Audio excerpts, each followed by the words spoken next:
live on Facebook and YouTube. Join us as we discuss pertinent issues that relates to you and I with your host, Alinco. You're listening to the Progressive Mind Show, your #1 community building show in the world. Every Wednesday, 6 to 8 p.m. CST, live on Facebook and YouTube.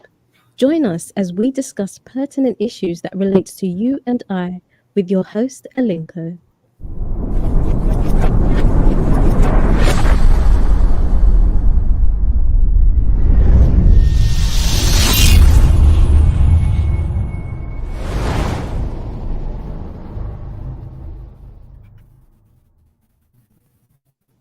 Okay, we are live. Welcome to this edition of the Progressive Mind Show. My name is Sena, aka Alinco. We are very glad to be coming to your homes, to your stadiums. Those of you who went to watch Accra and Accra Folk and Kotoko in Ghana. Who won the match, by the way? Well, Accra Folk won. Phobia. Oh, Yeah. So. like you. So welcome again. We are glad to be here. This is the community building show. This episode is going to be very interesting. We're talking to these folks in the diaspora and in Africa who would help us try to create the awareness or maybe talk about issues of parenting. Please join us as we discuss these pertinent issues. We will take a short break. When we come back, my guest will be in the studio to do what they're here for. Please make sure that you are sharing the feed as you're watching us on Facebook and on YouTube. We shall be right back after this short break.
Welcome again to the Progressive Mind Show. Somebody's trying to call. This is not the time to call yet. Please feel free to ring us back in a little bit. We sincerely apologize for this. That we definitely have to. We can't take the call now. You can call back, please. In the course of the show, we will give you the number, and you can do so. Once again, welcome everyone. This edition is Finding the Balance episode on the Progressive Minds. Is the June 27th, 2021. And we want to talk about parenting in the diaspora and in the African community. Now, again, hello. Today is very interesting. The episode we're going to be talking about. We'll be discussing an exciting topic, of course, which is very prevalent within the Generation Zs and millennials. This has proven to be a very controversial topic or discussion as we progress in this new world, but it has also molded many generations of young Africans as they navigate this evolved wave of communication. Now, what we are talking about is diaspora, right? Parenting the diaspora. Now, we know basically what parenting is. Everyone can Google the definition of parenting. But when it comes to the diaspora, there's so many dynamics to it that makes it very unique to each, to the folks that live out here and within the African context. We also know the challenges that is creeping up in the families, in the African families. And so we would be today looking at Ghana specifically. And on another episode, we would look at some countries in Africa, Africa in general. But today specifically, we will want to zero in on Ghana and the diaspora. I think some of our guests got disconnected. Looks like we have LARKO back. Okay, now let me just go straight to our guest this afternoon. We have Peter OSEI, who is an investor, a realtor, a business mogul, and also the CEO of LIMPET warehouse staffing agency here in Bolingbrook, Chicagoland, Bolingbrook to be specific, in the United States. We also have next to him my brother Noah. Noah, I tried to get your name right, but maybe you would have to help me. So let me do this. Let me display it on the screen so that the viewers can also get to see if in case I'm butchering it, you can get it. So Noah NDHLOVU he's a blogger blogger on issues concerning Zambia. He's in Indiana, United States. And then we also have Francisca Dickson, who is also a broadcaster in Ghana. And lastly on the bill is LARKO YIRENKYI. She's also a broadcaster and an executive producer, if I am not wrong, right? If I'm correct. LARKO, executive producer, right? Yeah, producer director. Okay, great, thank you. You're welcome again. A producer director. Okay, producer director. Okay, excellent. Producer director. Thank you so much for the correction. And we are live on YouTube and our Twitter page. So let's go straight to our guest. I'll start with LARKO. Today I'm on your case. By the time we're through, we'll have the other three guests judge our case for us. LARKO, in your own terms, how would you define parenting? I think she's having issues hearing me. And Francis, what would be your own definition for parenting? Okay, if we say parenting Francisca, means right. Yeah, parenting means you rearing, giving care, giving support to a child right from infancy to childhood, emotionally, physically, spiritually, intellectually. You being there for that child right from infancy to adulthood. That is what parenting is. That's for your definition. Peter OSEI. Yes, sir. Yes, you want to give us, first of all, you're welcome to the show. I think this is the first time.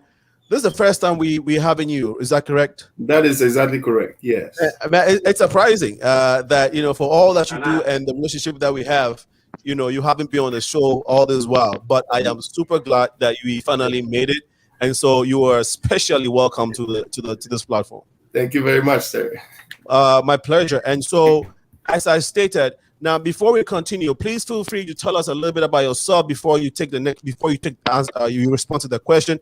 Because, of course, I have said one thing about your background in terms of your businesses, but you may want to share your family values or some nice stories that you would want our audience to know about. So feel free to express that before you respond to the question. Again, Peter, your definition for parenting. Well, I guess my definition is that parenting is just the communication between you and your either your kids or kids that live with you. Okay. So basically, I'm looking at the same way that you have a relationship with your wife, and the same way that you have a relationship with your parents. Yeah. It's a special relationship you have with your children. That's called parenting. And just like Francisca said very eloquently, they are spiritual, intellectual, all the 9 years coming together. It's your responsibility, and I regard that as my ordained and privileged opportunity, because not everybody that gets that opportunity to parent a child to adulthood. So regardless of my accomplishment or whatever I've been able to do with my life, I think that particular job of parenting my 4 girls. Right. And I have 4 girls. I have 4 daughters. We'll come to them. Yeah. So you know, I love that job. The communication between me and the kids, having my background. My background was raised by virtually a single parent, right? Okay. Before you go there, this person, we've been trying to get this person on the phone. I mean, they've been trying to call. Caller, are you calling to make a comment on the show? Hello. Okay, so we've been there's this special guest who wanted to chime in and share their 2 cents. They've been trying to call early, and I'm trying to communicate. But go ahead, Peter. I'm sorry for the interruption. No problem at all. So, you know, I was raised by a single parent, my mom. So sometimes the parent don't even know what the child is going through, because in Ghana they are busy trying to make ends meet, and especially when you know, it's not like you know, surroundings where you are dealt a silver spoon, you know, where the parent has to actually work hard to take care of 3 boys and a girl. Right. You know, it is not easy. Right. So those parents, I guess, I kind of, now that I'm grown, I understand exactly the parenting method that my mom used, which was total authoritarian. You know what I mean? She was not playing at all. And I appreciate her for doing that, because that's what has brought me to where I am today, and with my siblings as well. Okay. So I guess it depends on whatever. People judge all the time that, oh, this person, why you know, parenting your kids this way? You know, like, you know, you're an authoritarian, or you are. It depends on the surroundings. There are situations where some of my cousins that were given the you know, hands-off type of you know, parenting. I know where they are right now, and ours as well, who we were told what to do, and if you don't, you're gonna bear the consequence of Antichrist. You don't want to mess with that. You know, so with all that, that way it helps you think before you say something, because you get a smack or a knock on your head for saying something even stupid. You know what I mean? My parenting method is not like that, though. I took that lesson to advise myself with my parenting, and I try to be you know, not the very opposite. I try to inculcate what I learned into my kids, but then I can't have the same method raising the kids the way your daddy, your mommy did. Okay, correct. Yeah. I would also like you to share what you do, if you want, if you don't mind. Before that, let me see if LARKO can hear us now. Can you? I can hear you now. Okay, great. Okay, cool. So LARKO, we just wanted to let our audience know who this beautiful lady is in Ghana, what you do, your family structure, if you don't mind sharing, so we can have a better understanding of who you are. And then if you can take a minute, a quick moment to respond to what your definition is when it comes to parenting.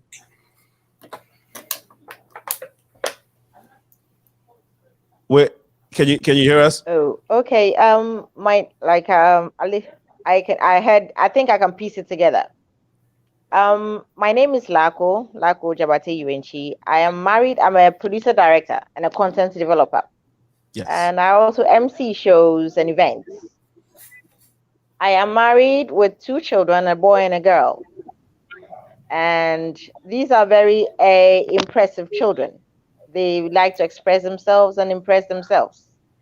So it's a kind of a full package for me, because my schedule is quite tight. We go to work from odd hours to odd hours. And so I would say my husband is a very supportive one. Okay. Because he picks up after me, or he kind of supports when it comes to the children. So I would say that parenting to me begins with you actually wanting to have the children in the first place.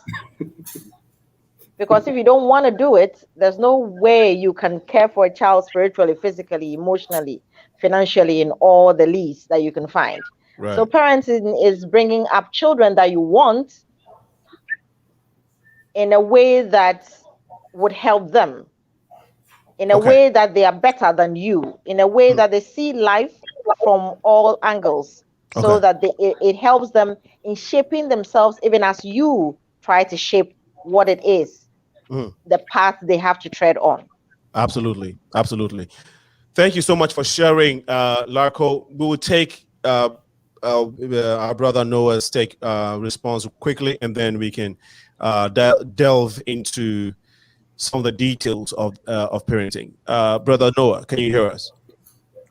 Yes, I apologize for the glitch there, but now my audio is fine now. So. Everything is fine. From your glasses, you're looking sharp. You know, I'm fine. He's a fine guy from Zambia, right? Is it Zambia? Yeah. So originally I'm from Zambia. So a little bit about me. I'm one of the past association leaders for our Zambian community here in the United States. I'm based in Indianapolis, Indiana, but presently I'm actually in Washington State in Seattle. So that's why there's a little bit of trying to piece everything together. Right. So I'm married with 3 kids, and I'm currently working in the public health arena.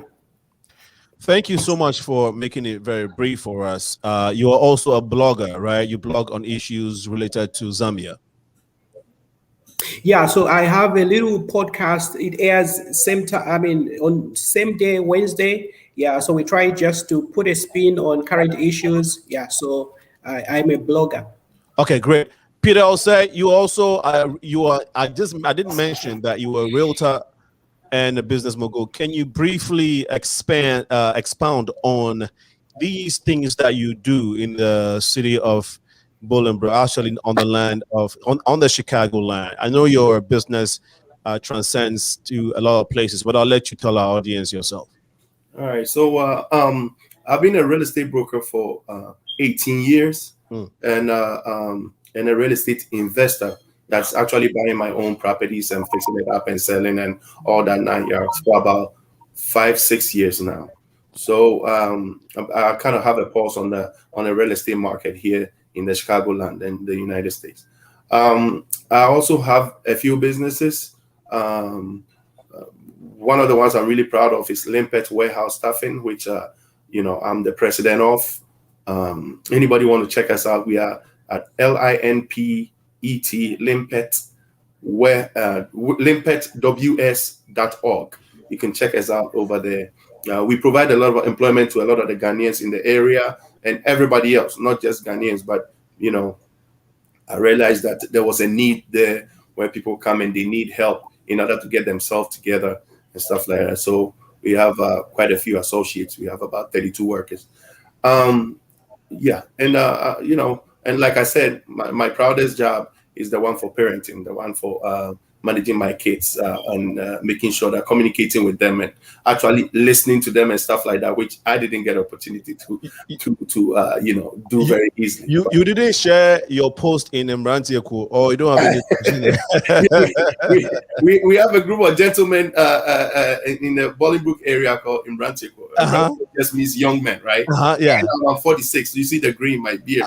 Still, I still count myself as a Mrantia, right? We support each other. Yeah. If anything happens to one person, it's happening to all of us, and we go and support them. And if you have a child, I know all the 50 members. I know their kids, and when they were born to right now. Are you the president? No, I'm not. I'm an executive member. Or the barbecue coordinator. I like barbecue. You see the chicks. I know. That's why I mentioned it. But guys, I want us to zoom in, right? And so let's take it from Francisca. Francisca being a single parent, not single parent completely, but according to the background, there's a little separation here, and at the moment Francisca is parenting singularly. Now, in this contest, tell us your main challenge as a single parent mother in Ghana.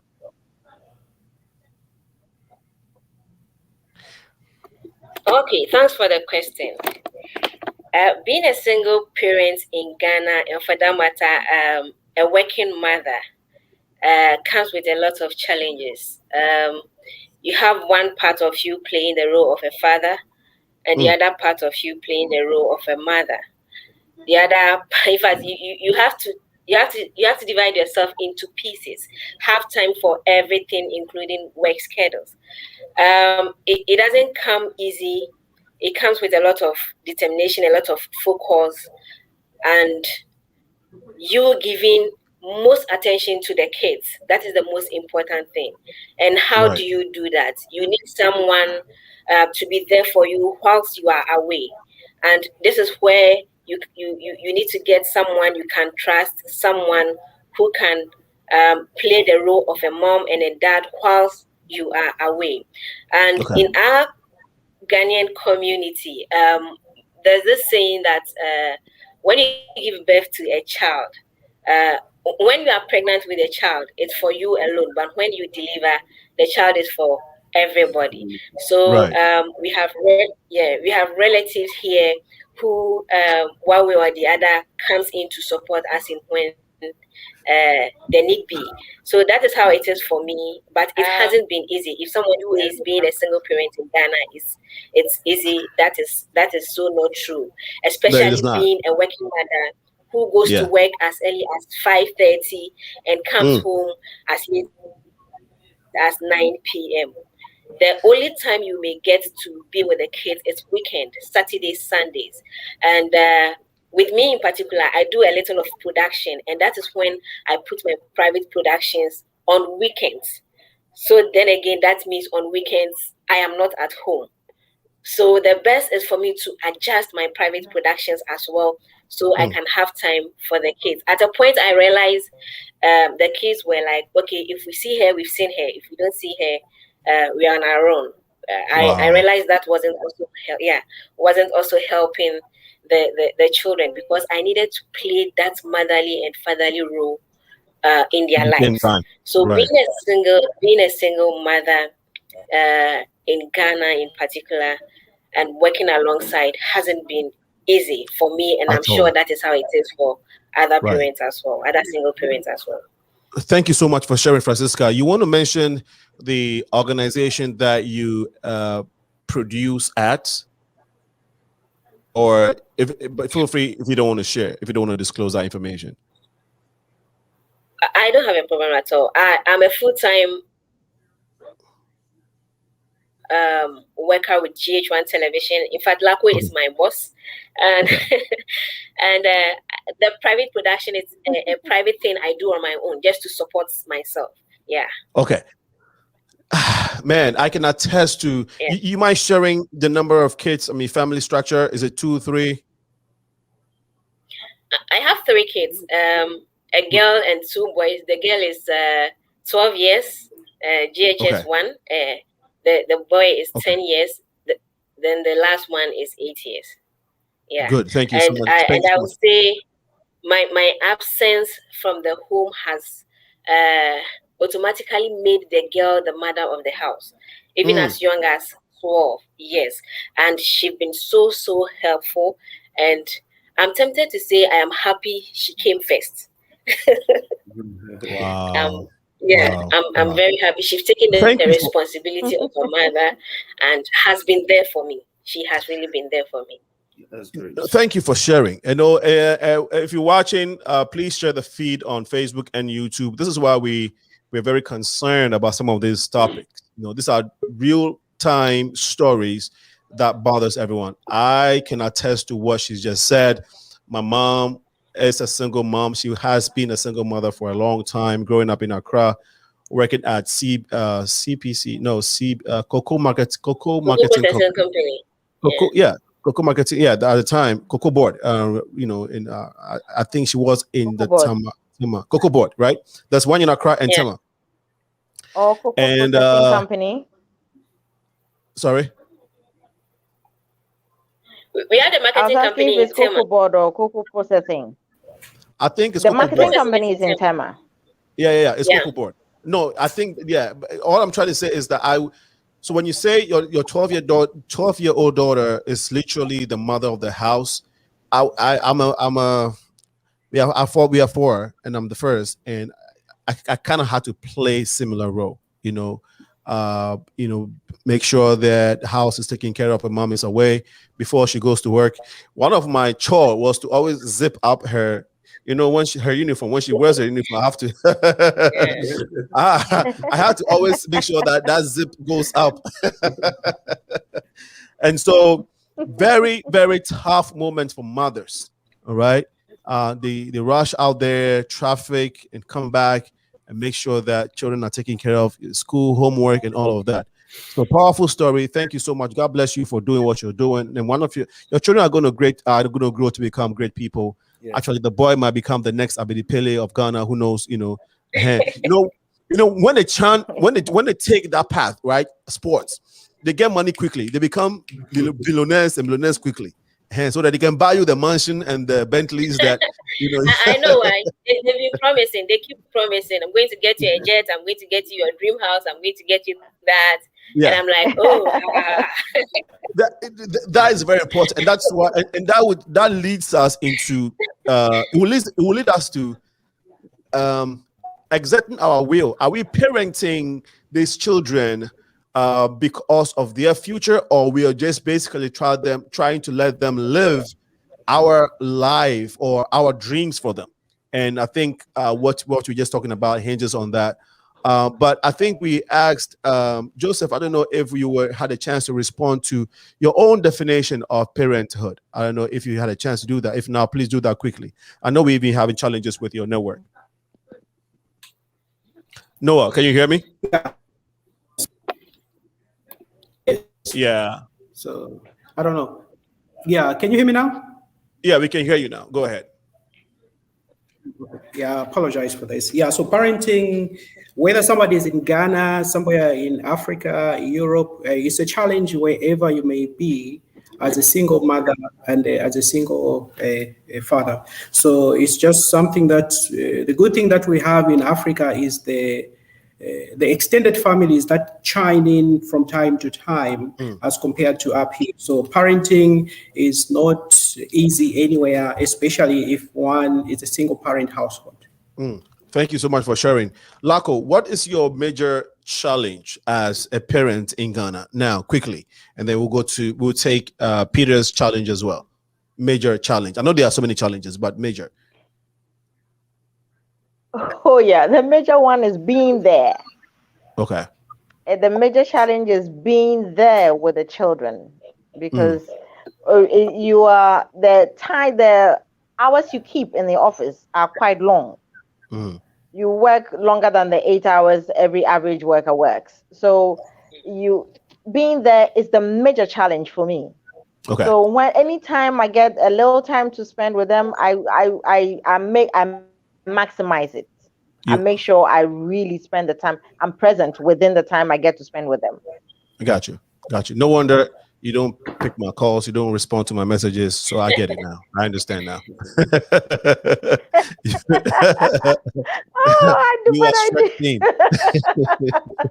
I get it. Peter, I know time is a problem for all parents. Is that the same thing for you as well, Peter? I mean, I've been blessed, you know what, being a mass server for like 14 years, you expect God to do something in your life. God has really done something, but that was a big challenge for me, trying to make sure that I'm there for my kids. But thanks to God, I've been able to set myself in a way that my companies, I don't have to be there for it to function. The ones that I think they're going to need a lot of my time, I partner with somebody for the person to run the business. I'd rather partner so that I can have more time for the kids. So my office, if I could turn my camera around, you'd have seen that this is my house. My office is our home. So I spend 24 hours with the kids, and it's a blessing. Especially I always prayed for that because I have all girls. And if you don't have time for girls at the beginning, somebody's going to step in for you and give all the wrong advice. You know what I mean? Yeah. So I'm really happy that I'm able to be there for the kids 24 hours. And my wife is also really, really helpful when it comes with the kids. We play police, good cop, bad cop all the time. The kids think that I'm all the fun and their mom is harsh on them, but I know the role that their mom is playing to make sure she keep them on the right path. Got you. So we make sure we don't have a divided voice when it comes to the kids. Regardless of whatever challenges we as adults will have, when it comes to the kids, we try to keep one voice. When she says something, I try to back her for the kids to know that this is a voice coming from their parents, not just one parent. Right. You know, and then she does the same when it comes to me. So far, so very good. I'm enjoying it so far. Quickly, Noah, your response to this, and then we can look at the techniques of disciplining our children. Which ones are obsolete, and in our new world, this new generation Z and millennials type of lifestyle, what are some of the new techniques that we can adopt? But I think with Noah, I think because you moved to Seattle is not, Seattle is the issue. It's not you. if you are stayed in your Indiana, you would have been fine. You would have been decent. So, LARKO, in the past, you grew up with, you grew up in the day, I would say 70s, 80s, 90s. Back in the days, there were a certain lifestyle. Yes. A certain style of parenting that our forefathers thought was the best for bringing us up and disciplining us. Some way, somehow, it has shaped you to become the great person that you are. However, as a society in Ghana right now, or as a country, do you think that we're losing some of the great values that we had when it came to parenting? If so, why?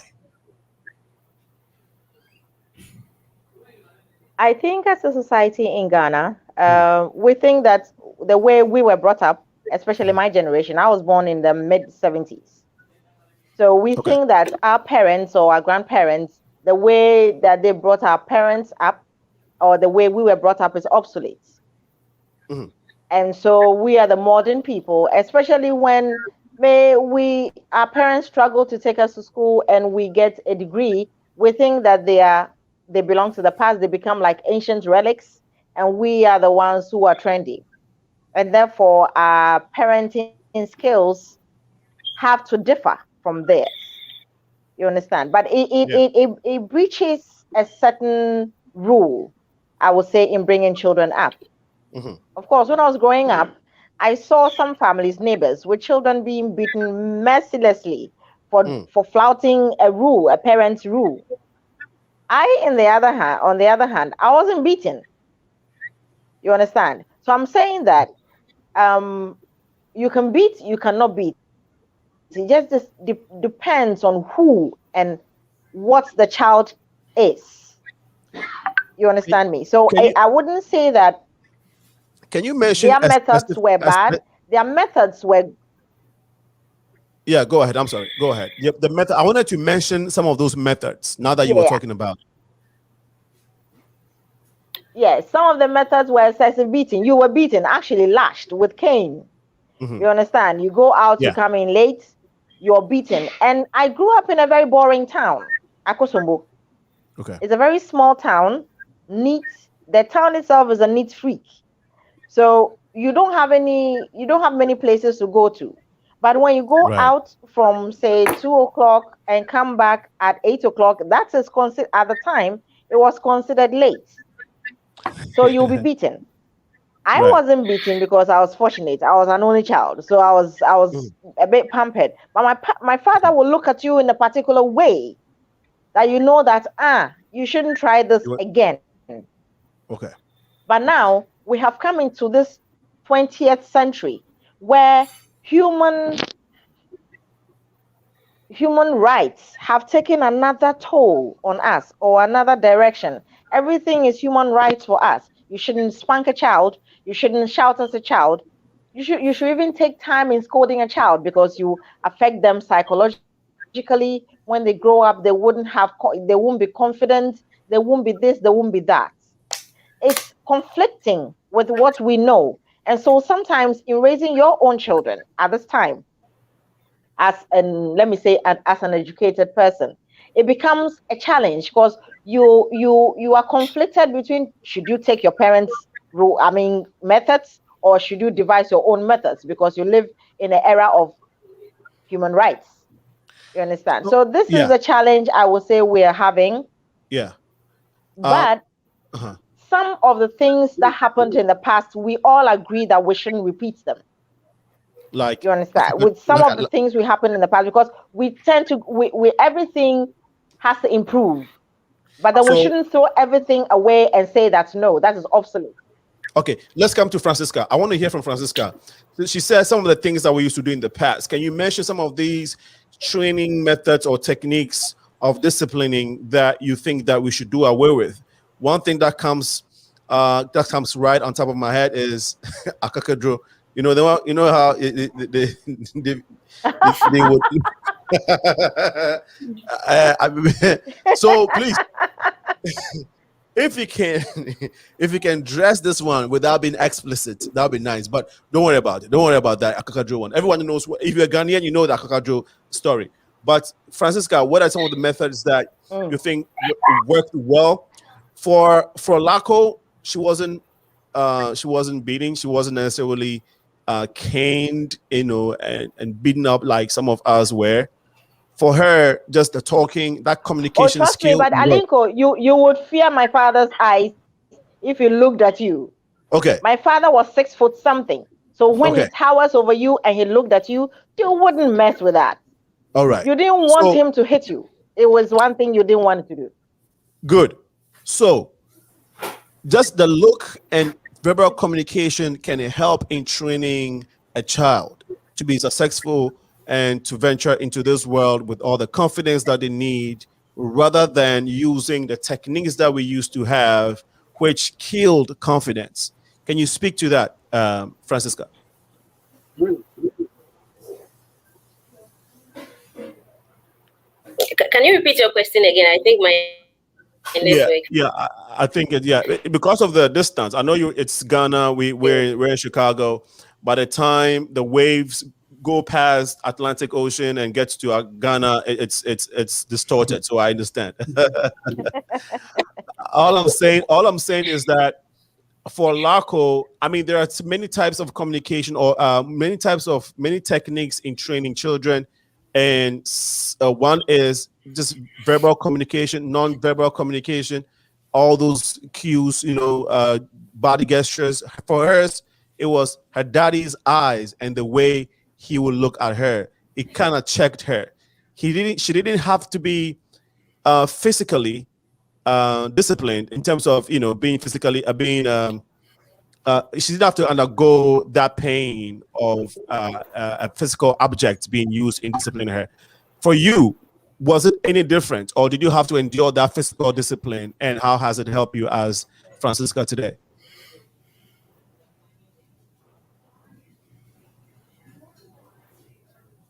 Okay, so I think we're still having the lacks. Peter, you want to address this question real quick, please? You already mentioned that. Yeah. I think with us here in the diaspora, like, okay, in the first place, I was disciplined. Beating, that's normal in my house. It's not. I'm sorry, Francisca. Wasn't that different from? Can I go on? I was born in the 80s. I think we can hear her now. Yeah, please go ahead.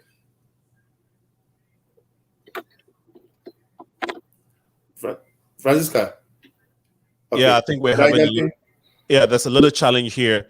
You know what? Let's do this. It is 2:41, and you're still watching the Progressive Mind show right here in the beautiful city of Chicago. This is the Finding the Balance episode where we're talking to parents here in the diaspora and in Ghana. We're trying to look at the issues surrounding parenting. And so please bear with us as we try to navigate through this technical glitches. As you are aware, our life has become virtual now, and these challenges are abound. So please bear with us as we try to go through them. Francisca, can you still hear us? If you can, please go ahead with your submission. Okay, so as I said earlier, I was born in the early 1980s, and then we lived in a compound house. So I had my aunties, my uncles. In fact, everybody was at home. So what I saw then was other aunties beating you to the pulp when you misbehave. At a point, children, we still fish and meat from the pot. I see other other cousins and nephews of mine.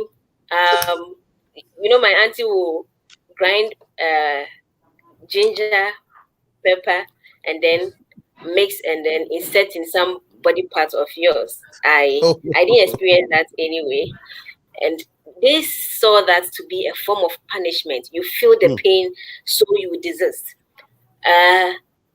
My mom was there by then, but my mom was the quiet type, and the accounts would say on pen of she always keeps to herself. So I wouldn't go and look for trouble for her.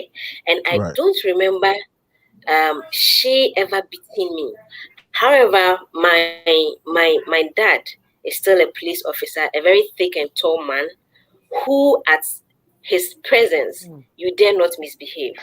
He comes home and the house is as quiet as the cemetery. He comes home and every fully stops. He comes home and everyone all of a sudden is respectful. So other aunties would want him to come home often just because mostly he's been transferred there, he's on duty somewhere. So we had our aunties and uncles being caretakers of us. But I could tell that he being around put some sort of fear. I don't know if it's because of his profession, but my other aunties were market women, blah, blah, who would just scream, "Stop it, I'll beat you." And they hit you with the slippers, they hit you with a broom, they throw water at you, they pour water at you, on you.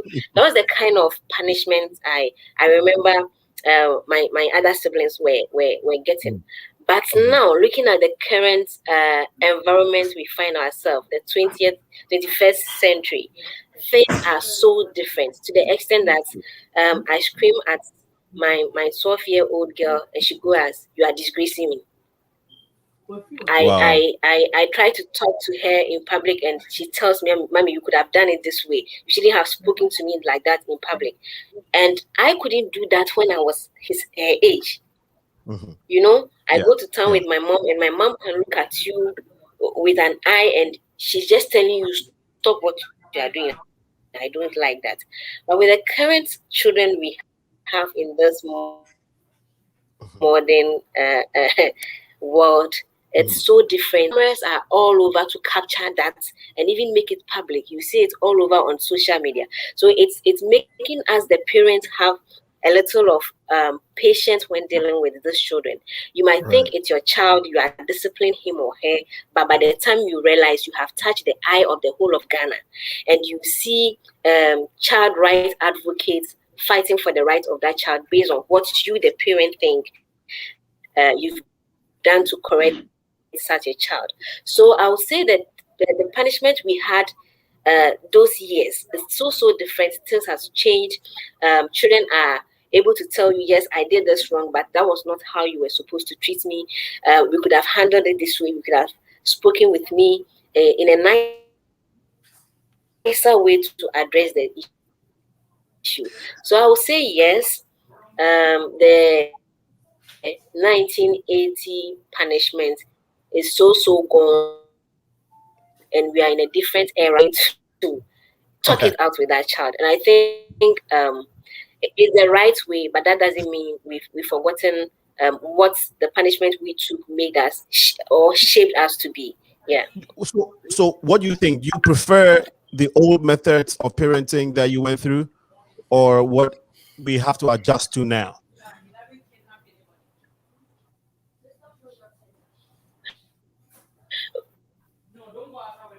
Francisca. Okay, LARKO, can you hear me? But yeah, before Francisca comes in, I would say that what we have let now. Francisca finish. Yes, I think we have to adjust to what we have. No, okay. Clearly, Francisca wants us to adjust to what we have now, because back in the days, that all that Akakajo story, we don't want to hear those Akakajo stories now. Do you think that those have? Do you think they have literally affected people's lives negatively? Like, how are there experiences that you know of others that you can share, LARKO and Francisca? Literally, how those things have affected, men or women who went through some of these specific, heinous, parent parenting techniques that our forefathers used. LARKO, you wanted to make a comment? Okay, since LARKO, yeah, what I wanted to say was that first and foremost, we okay. Yeah, go ahead. So what I wanted to say was that we can pick what is right from the past and merge it with what is right now. And I think a mixture of the two can help us. Okay. Amalgamation cannot hurt anybody. It can help us. You choose, you know your children, so you choose what works for them. Excellent. But as to whether it has shaped what the effect it has had on people's lives, as to how it has affected people's lives, you know, sometimes in my line of work and with people I've grown up with who probably went through the beatings or the whatevers, many people say things like, oh, if it wasn't for the way I was brought up, I don't think I would have made it this far because it pushed me to want to do better. Or I'm thankful to my parents because they put me through some sort of hardship, and now, Charlie, I can hustle and make money. Not hustle wrongly, but hustle. I'll tell you a funny story. Not very, very funny, but there's this gentleman with human rights and how children are being forced to go to the farm and all that. And he, in turn, they were discussing, people said it's wrong, we shouldn't let children go to the farm and all that. So it was a discussion on the platform. And he said he doesn't see anything wrong with it. He grew up like that. He used to go to the farm with his parents. He used to do all kinds of work on the farm. They didn't overly burden him, but he would weed. He would weed as much as his little energy could carry him. And when he was coming back home, carrying maybe a little cassava or cocoyam or corn, it was pride for him. He felt proud that he went to the farm and he came back carrying something. He was bringing something home. So the hard work shaped him in trying to work hard for what he had today. And he's doing really well now. He always said on the platform that human rights and child rights people need to pay attention to our environment before they start comparing us to other people. Otherwise, we will miss the mark. That is all he always said. And I'm always, it's not like I'm agreeing with him, but I'm thinking that to a larger extent, of course, it has affected people adversely. Because we're all different and we react to things differently. It has affected people adversely, but there are more people who say that it pushed them. It might look like negativity in the past, but it actually pushed them to succeed now. And actually, they're doing well for themselves. Wow. So this training, and then Peter, you said something to that effect. Somebody wants to call in. I would say it's yeah, the number to call in is 815-277-5047. 815-277-5047. If you want to ring in, please do so. Peter, please go ahead and make your comment. I mean, go ahead with your response. So I'm thinking that both of you are right. If we put the two together, it's always better. But one thing I'll say with some of us in the diaspora, and especially those of us living here in Chicago, you know, you better choose the right thing. Otherwise, we don't have the privilege of just our kid getting into a fight or our kid not listening to you and then, you know, going to get pregnant. Yeah. We have real issues of our kids actually dying out there. You know, there are people because of the color of your skin. If you don't act right or you were not trained right, you get stopped by the police and you start mouthing off or things like that. You go and you don't come back. You know, because of that, you have to make sure you're choosing the right method of training your kids. The way I was trained at that point in time when I was being trained like that, you know, of course, my mom is not just an authoritarian. She makes that, she's the funniest person in the world. So you are either laughing real hard or you are being punished for what she did. Or you are crying very okay. Yeah. Let's take this caller, right? And then we'll come back to you. Right. So caller, Peter just said something funny. with her mom, you are either laughing hard or you are crying very hard. Okay. I don't know about your mom. Caller, please tell us your name and why you're calling. And whilst you are doing that, Noah, can you tilt your phone, please, the way I asked you to? Go ahead, caller. Okay. Good afternoon, Alinco. This is Namao. I'm calling from Georgia. Hey, thank you so much, Namao. What's up? Yeah, go ahead, Namao. Yes. Okay, Namao, can you hear us? Okay. Yeah, I'm here. Yes. I'm here. Yes, please go. Yeah, go ahead. What I want to contribute, I just want to thank the panel and also thank you very much for bringing all these very important social discussions on social media. So what I have to say, from my experience from being here in the U.S. and also for my many years of working as a social worker and being a parent, I think we also have to consider certain things like our parenting styles. Sometimes we tend to impose 100% of the parenting styles that we got from home when we were growing up. But times have changed a little bit. It has changed in terms of technology, where kids have more access to information. They have access to whatever they see on the internet. And also most of us have traveled outside and we don't have that cohesive family support like we used to have. Right. So for example, when we were growing up, if a child wants to say something and they're like, keep quiet, kids don't talk. But what I can tell you from my social work experience is, please, if you have your kids abroad or back home, you need to teach them respect, but you don't have to teach them blank respect. When they have something to say, even if you don't want them to say it at that time that they want to say it, don't completely shut them down. You have to listen to them.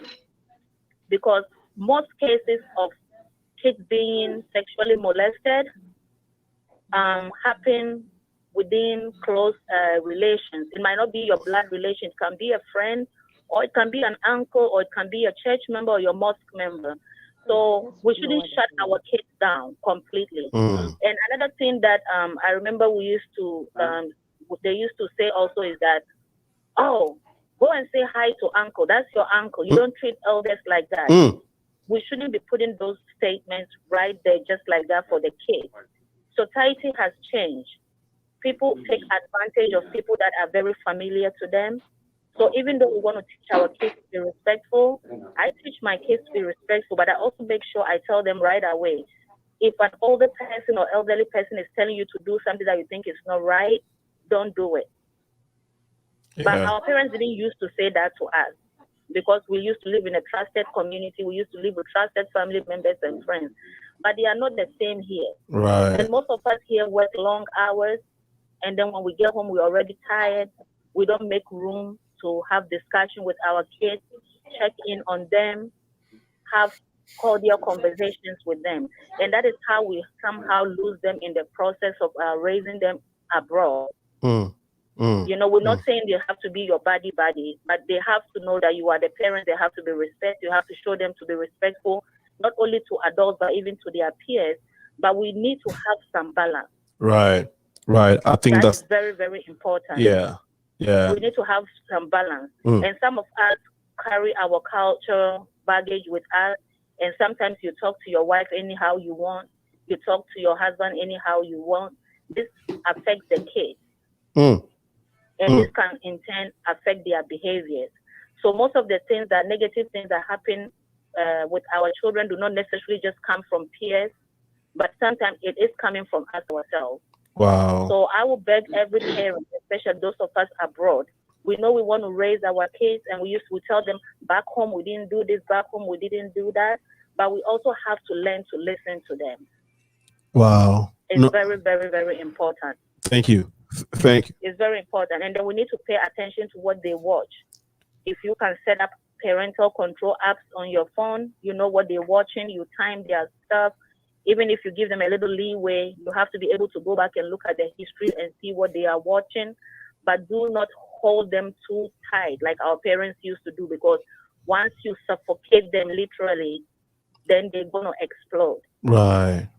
So you know what? I want to add something little to what she said. Current trends, and we have to be careful. Yeah, I think. Thank you so much, Namao. That you've made so many valuable points, and Peter wants to just add a little bit to. Yeah. I realize one thing, that if you're an authoritarian, right? Not just being authoritative, but an authoritarian where it's either what you say or the highway, or you punish your kids severely for doing, even the minor stuff. The counter reaction is that the kid learns to lie, just to avoid being punished. So kids like that, they don't grow out to do well, and they become also aggressive outside. So don't think that because you tell your child do this and they do it all the time, and then you don't give them a chance to voice anything out, you are actually creating a problem in the child. They're going to say things that even with the police, if you see them in Ghana catch a thief and beat him up and say, you did this, it gets to a point where the thief is going to say, I did it to avoid the slaps, okay? To avoid the beating. It's the same exact way. If you keep punishing your kid for the least thing, you keep punishing them or spanking them for every least thing, they're going to tell you what you want to hear, and you might not be the truth, and they are going to grow up like that, being very evasive with their conversation and stuff like that. So it is highly important that we balance it out. I'm not saying here you need to discipline your child. If you don't, the government is going to discipline them for you, and you will not like the way they do it, but they're going to lock them up and throw away the key. So I'd rather balance it out. The balancing that I think Francisca or other guests said is so important, that you balance the two, and you make sure that you are not overly punishing, but you also listen. Do you know how many of our kids have not even got a real hug from their parents before? I didn't even know there was such a thing. I never had my mom say, "Oh, Kwesi and Deborah, Namimawa too," just to hug you for what? For what? Yeah.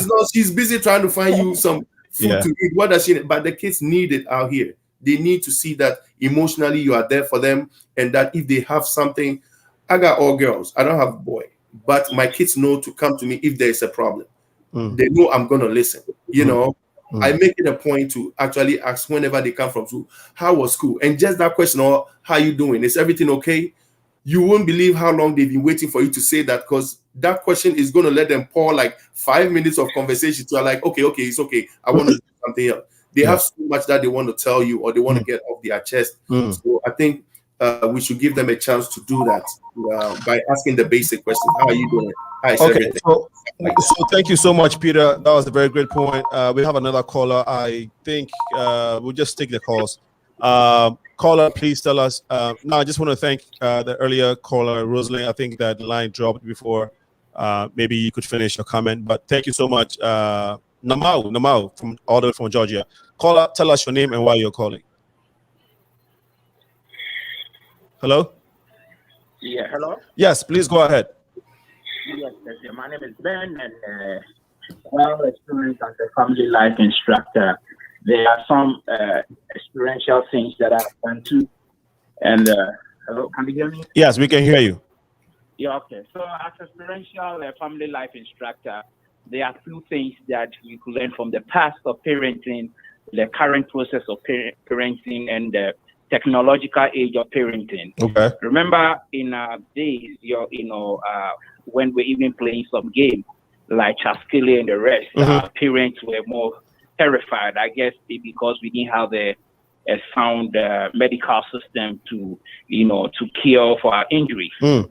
And I think parenting have to change in such a way when you discover your child's talent.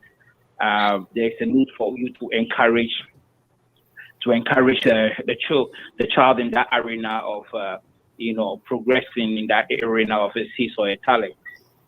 I can remember myself personally, if not have been prevented, I should have been winning the motorcycle race rally by now. Getting also to transition to the diaspora system, where especially, divorce is going to come in. And for those who get divorced, parenting also is very important. But I want to tell and advise people that there are some systems where we have a hidden faces of weird policies. We have so-called women and child advocacy, where they actually advise women in what complicating your family issues for you, that they prevent you as a man to propagating your agenda or your supportive, protective, natural, God-given need for the child. Right. So these are the people in the system that people have to be very careful of in when in parenting. Right. Even if at the point of divorcing, I urge you all to kind of agree in parenting the children, because those elements, they are there to cause distraction. Some of them are the judges, they are the lawyers in the name of women and children. So these are their targets. And of course, a lot of these women are ignorant. They lure them with benefits, that this is what you're going to get, this is what you're going to get. So they intend to push the father aside. And this is how you see a lot of these children committing crimes. At the end of the day, these women get all they need, but the children suffer. The children suffer. So the children suffer. I want to tell people, no matter where you find yourself, divorce will happen. But when the child comes in, don't let them influence you with all these benefits. Wow. Thank you so much, my brother Ben, for sharing your great insights. I know that someone out there is taking cue, or maybe might even want to add to what you've said. So brilliantly put, my brother. Thank you so much for your time. All right. So let's go back to Peter. Noah is back on set. Noah, we hope everything is clear and good. I hope so. Seattle. Yeah, it's a Seattle situation. You should be living in Indianapolis, not. So, my brother,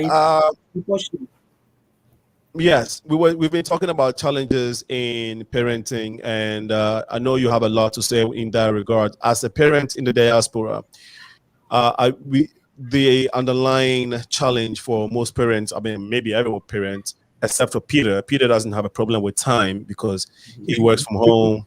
It's fine.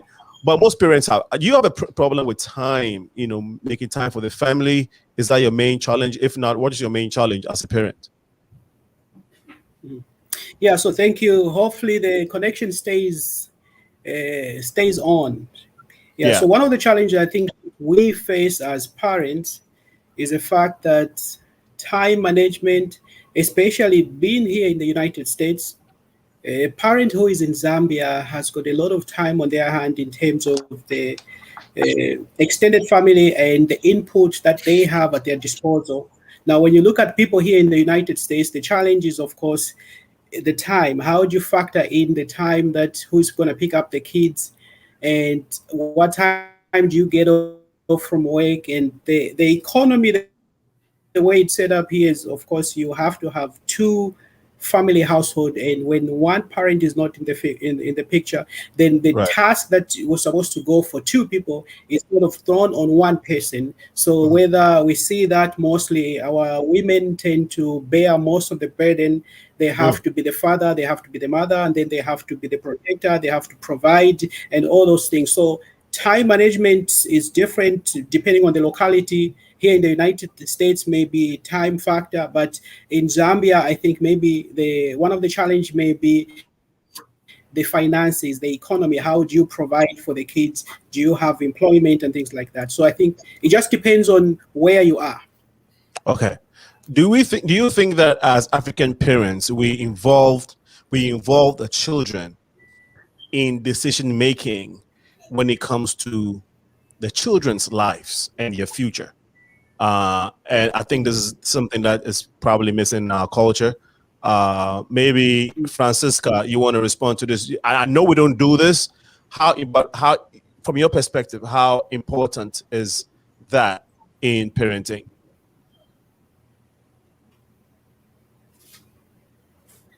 Okay, I know as African parents, we always want to decide for the children. we've had instances where some of us have been victims of those decisions. I don't buy into that idea. I feel we should involve the children in whatever decision we want to make in their lives, especially when they know themselves best, even though we know them, even though we sometimes think we know everything about them. The decision of getting them involved plays a major role in their future. We've had instances where parents had to choose courses for us and even the schools we want to go, forgetting that at the end of the day, the responsibility dawns on the child or these children. So to me, getting these children involved in their personal life decision should be encouraged and not be a thing of dictatorship. LARKO, I know this is something that you actually practice in your home, and so we'll take a moment to watch what you have been doing with your daughter. You've been nurturing her and guiding her to this point of her life. Can you take a few moments to tell us how you discovered this talents of your daughter and how you basically nurtured it? Was it a conversation between you and her, or were you just watching from the side and say, hey, you got this talent, so let me help you. Let me see how I can support you from my end. How was the whole situation before we play that short clip?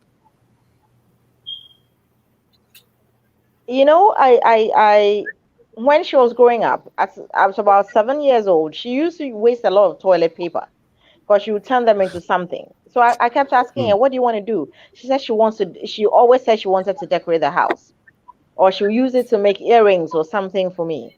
So for me, I knew she wanted to do something artistic. I just didn't know. It was when she saw one fashion accessory on my head, which is a fascinator, and she asked to go for classes. And I asked her, are you really interested in this? She actually tore it apart and fixed the back. Wow. You understand? So my husband and I, we sat down with her and was like, do you want to do this? I said, okay. And as usual, because my husband works for himself and I have to go to work, I mean, in somebody else's office, he took her to have a few lessons. And out of that lesson, he realized that he came back and said, you know what, I think she wants to do this.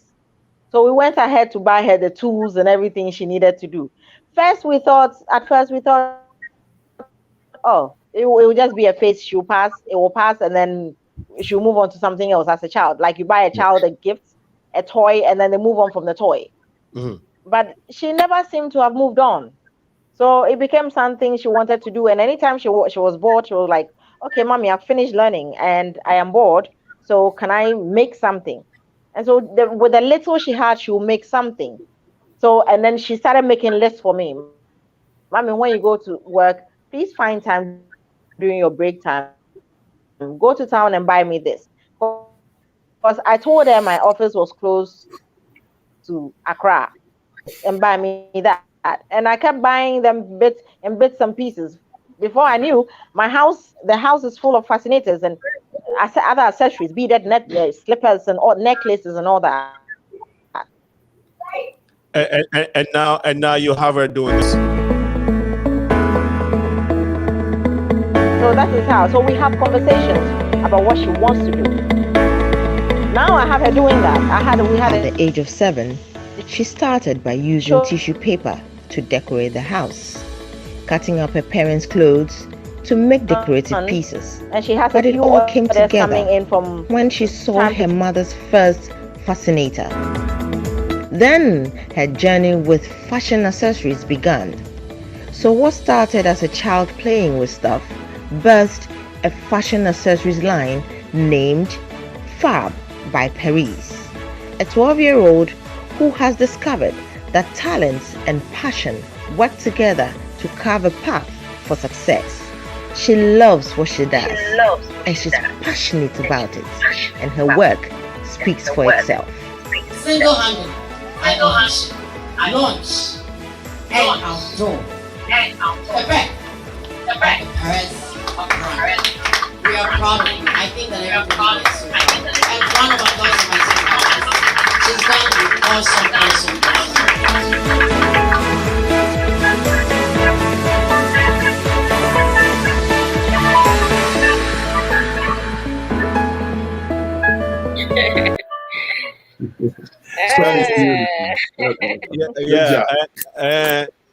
Good job. Good. What's your daughter's name? Her name is Paris. Okay. So Paris is on this course now, and you discovered it as a parent at a very early stage. You guided her, gave her the room, and now she is maybe living her purpose. Who knows? It might switch, but it looks like she's living her purpose now. How so beautiful! And now she has this whole thing launched, you know, and it looks like it's going to take off from now. And we have this guy who decides to come in and enjoy on your daughter's pocket. I am imagining the alomos he's taking before doing the azoto moves in there. After eating all the jollof and the chicken at the young ladies' party. Funny enough, he's Muslim, so he doesn't even drink alcohol. He doesn't drink. Okay, but he definitely has some jollof and chicken. That is for sure. Definitely does. That's for sure. That was on a lighter note. You're still watching the Progressive Minds here in the beautiful city of Chicago. We're talking about parenting in the diaspora and in the African context, the challenges. And we're also going to look at. We're mixing it up. We're talking about the challenges, the opportunities, and the way forward.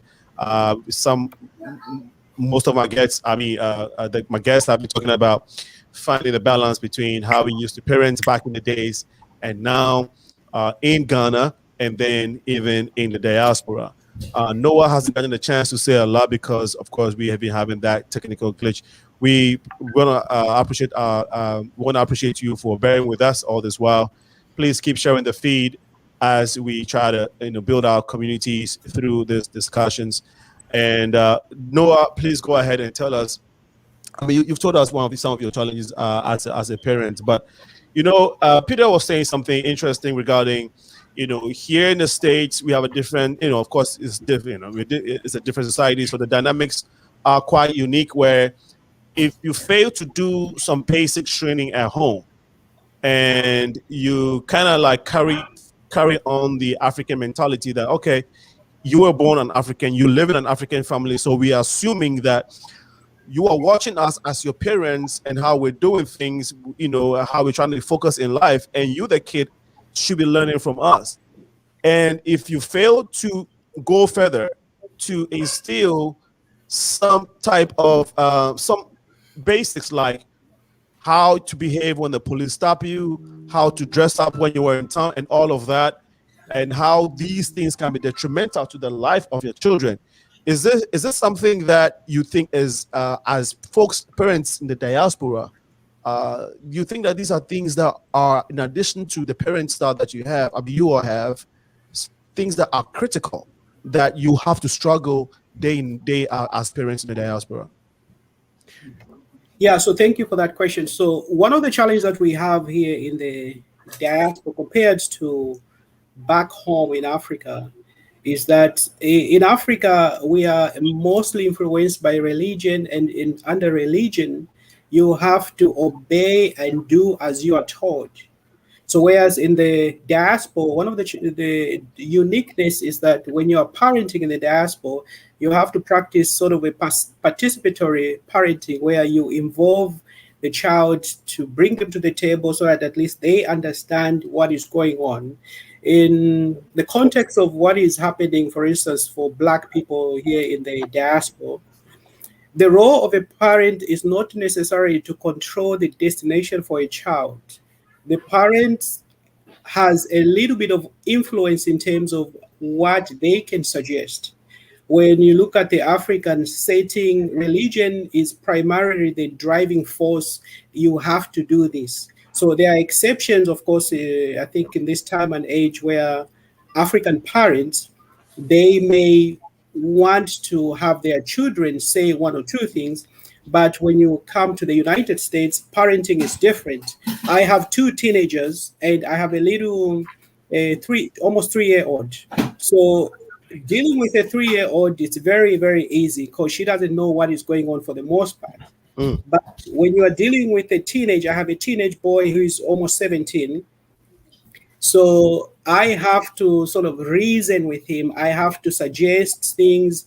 And he is at that stage where he's asking me, why should I do this? Why should I do this? So parenting in the United States, there is that participatory, bring the child to the table that they can have a say. So one of the things that I wanted to also put out there, because most people think as a parent, you're supposed to control what the child is supposed to do. In a family, you could have like 3-4 kids.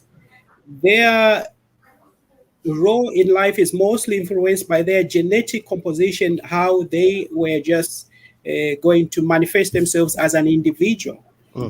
So when you look at the environment, influences, those are the other two. A second factor is the environment. Because the genetics, if you go back to the Bible, you look at Abe and Cain, they were raised by Adam and Eve. The brother went and killed the other brother. So that we can't forge it on the parents. It's just that Cain, for some reason, he was engineered to do certain things. So we can't say it was Adam and Eve's fault. I know most of our African folk are influenced by religion. So the point I'm trying to make here is that a child at the end of the day is going to do what they are going to do. And the role of a parent is simply to offer suggestions and some suggestions for that can help them to see things in a different light. About that background. But so in the context of our people here, just in the last closing remarks. Yeah, I'm sorry. So if you have to respond to an issue in your background, please mute your phone. Mute your device, the device you're using to broadcast. That way we're not getting feedback. Let me interject quickly to take this call. Noah, we'll come to you, okay? All right. All right. We have Namau. I think we have you back on the line.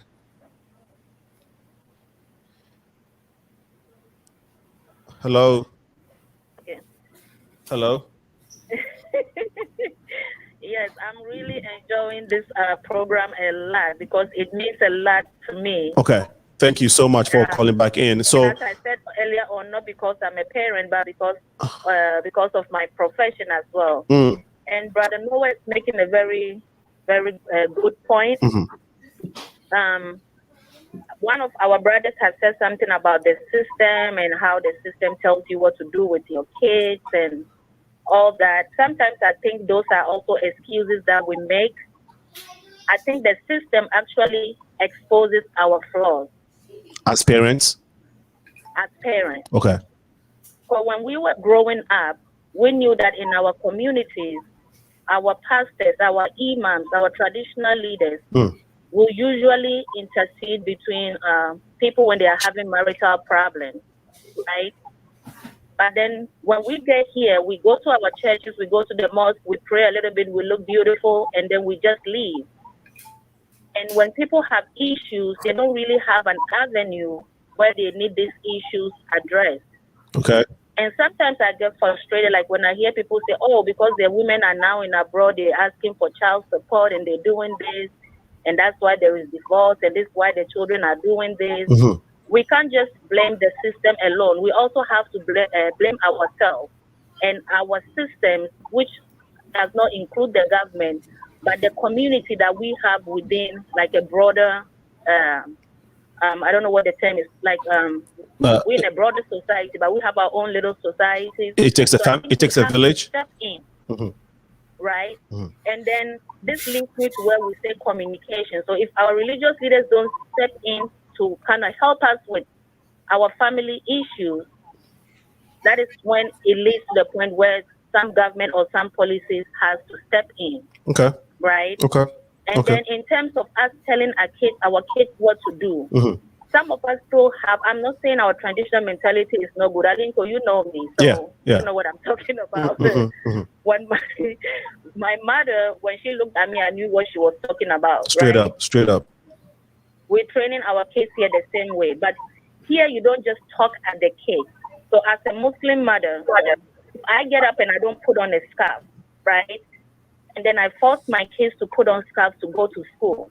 And I'm like, I'm your mother, I'm Muslim, this is how you're going to dress. That is not right. You have to speak to the children to find out how do they feel about this.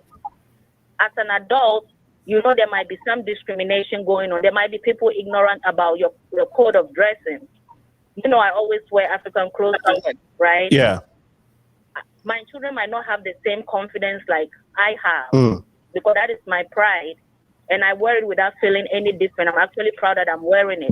But if I'm going to impose it on my kids, I have to have a conversation with them to find out how do you feel about this. Namao, let me hold you for a second, and I think we have an issue. I'll hold you for a second, and also maybe have the guest involve the, our honorable guest in this question, this counter question that I want to put across. So my brother Noah was talking about the Bible, and you're also talking about how So we basically talk about how religion influences us in these in parenting. Now, my question, real quick question is, the Bible says that there's folly in the child, in the mind of the child, right? That's why the Bible or the Quran, would encourage discipline, that you have to discipline the child with a rod. Use a rod to discipline a child. Okay, it says spare the rod and spoil the child. So now the conversation is like, you have to include the child who's supposed to have folly, right? Foolishness in their child, because they're supposed not to know anything. How do you involve a child who's not supposed to know the right thing in that conversation about something that is, important to the outcome of their lives? You see the dichotomy here, guys?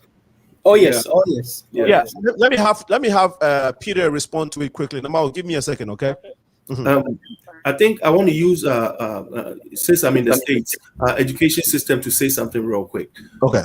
If you leave your kid only to the counselor at school, okay, the counselor is going to allow the kid to choose whatever course they want to pursue, because the kid is like, oh, I love music, so I want to be a DJ. The counselor is going to say, well, I think you are good at it. Go ahead and but you know damn well that I don't want my kid to just grow up being a DJ. I've worked I'm not saying being DJ is bad. All I'm saying is that you know the potential of your kid. Okay.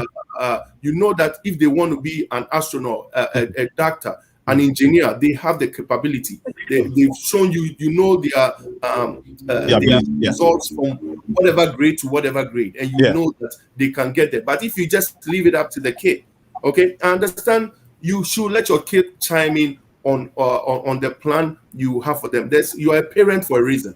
Yeah. You're a parent so you can guide the child. Exactly. You just have to explain the reason why I think if you are in the medical field, you are a job secure for the rest of your life. Okay. The reason why I think because you are nurturing, a nurse will be good for you. This is the reason why I think you sell it to the child just like I'm a salesperson, just like you sell it to anybody. And then if the child buys in on it, the child is going to take it to the highest level.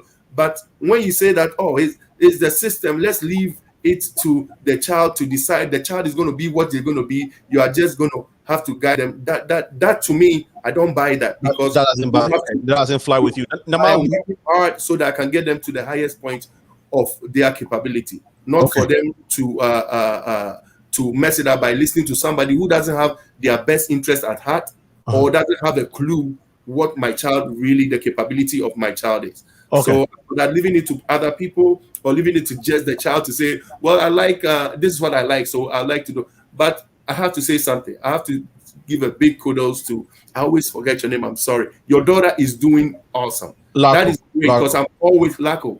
Your daughter is doing great. I'm always encouraging my kid that you have to have something, your own passion. Even if you are a doctor, something that's your own that you want to pursue, So that is awesome.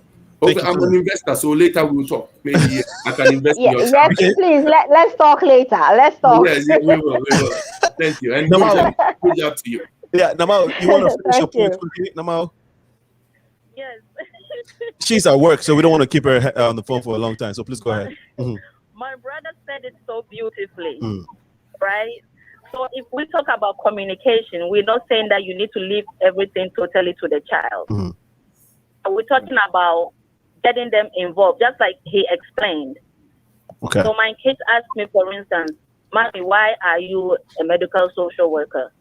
And I was like, yeah, you know, when I came to the U.S., my aim was to continue with political science. I'm going home to be a professor in University of Ghana, blah, blah, blah.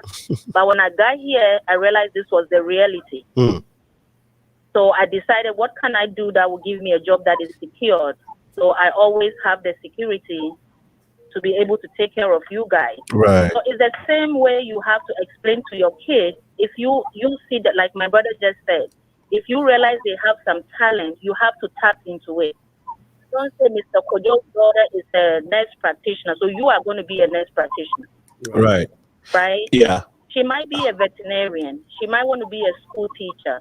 But we're not saying that because we want to involve them in the conversation, they can do whatever they like. Exactly. But we have to get them involved because sometimes we undermine their intelligence, right? Their level of their intelligence. But they're taking a lot, and sometimes they give you suggestions.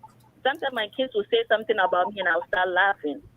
You know, they're like, "Oh, we just finished eating the Cheetos. Let's put the rest in the Ziploc before she starts telling us the African story." Oh wow! And then I laugh, but I'm like, "I told you the African story, but at least you remember that we don't waste food." Wow! Right? Yeah. But if I had just shouted like, "Just put the food in the Ziploc," without explaining to them, they wouldn't have something to fall on. Yeah.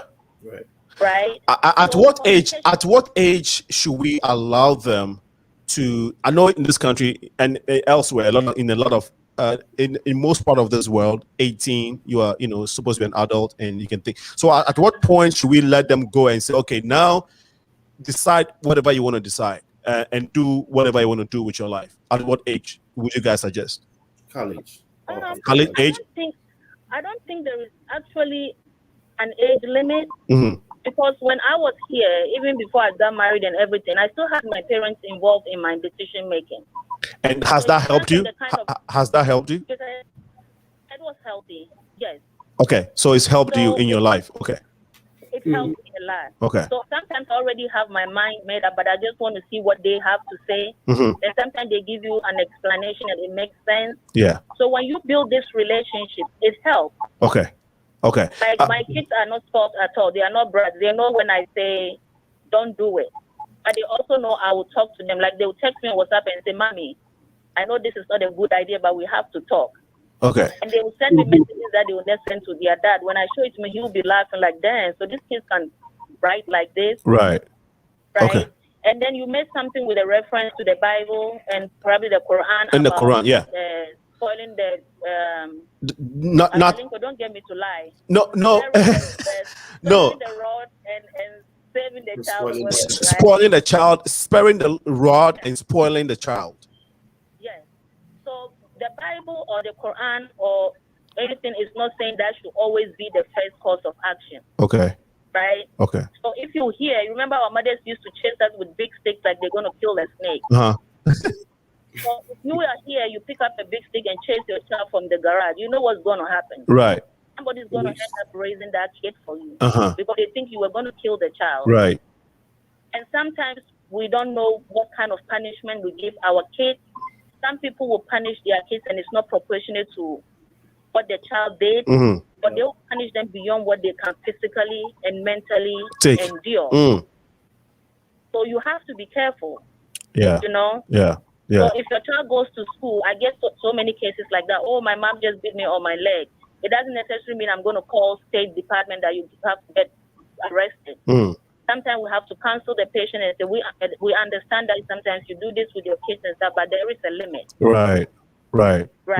So you don't say, oh, this is what my mother did. She used to chase me in the Bima market, so that's how I'm going to chase you. No, you never see when they call the police. Yeah. No. I was chased quite a bit. You were chased not quite a bit, a bit. So it's balance. It's proportion. It's communication, just like my brother said. You will guide them, but you have to give them explanation. Because sometimes when you start to impose, they become resentful. And all they're thinking about is, oh, at 17, I can be an emancipated adult and I'm getting out of here. Okay. And you don't want that to happen because we all love our kids. All right. Sometimes when we do all this so-called perfect stuff, mm-hmm. sometimes still gets out of hand and you wonder, where did I miss something? Why did I lose it? Right. Yeah, so we still have to discipline them. We don't have to think what my other Ghanaian community is going to say, my church people are going to say, or my mosque people. At the end of the day, you have to live with the consequences. Okay. So you need to talk to your kids and you have to do your best. Namao, thank you so much. I know that this is very dear to your heart, and but I just want to have my guests also chime in because you said a lot that they agree with, and so we can get their input because of our time. Okay. Okay. All right. Thank you, guys. No, we appreciate you, Namao. Feel free to chime in again. We really appreciate you. Thank you so much for your wisdom. All right. Okay. Bye-bye. Our sister has said a lot, and I don't know, I'm sure you will have some comments or something to add to what she said. LARKO, you went off for a second. I don't know if you could still hear us whilst you were away. If you did, please chime in quickly, and then we can take Noah's too.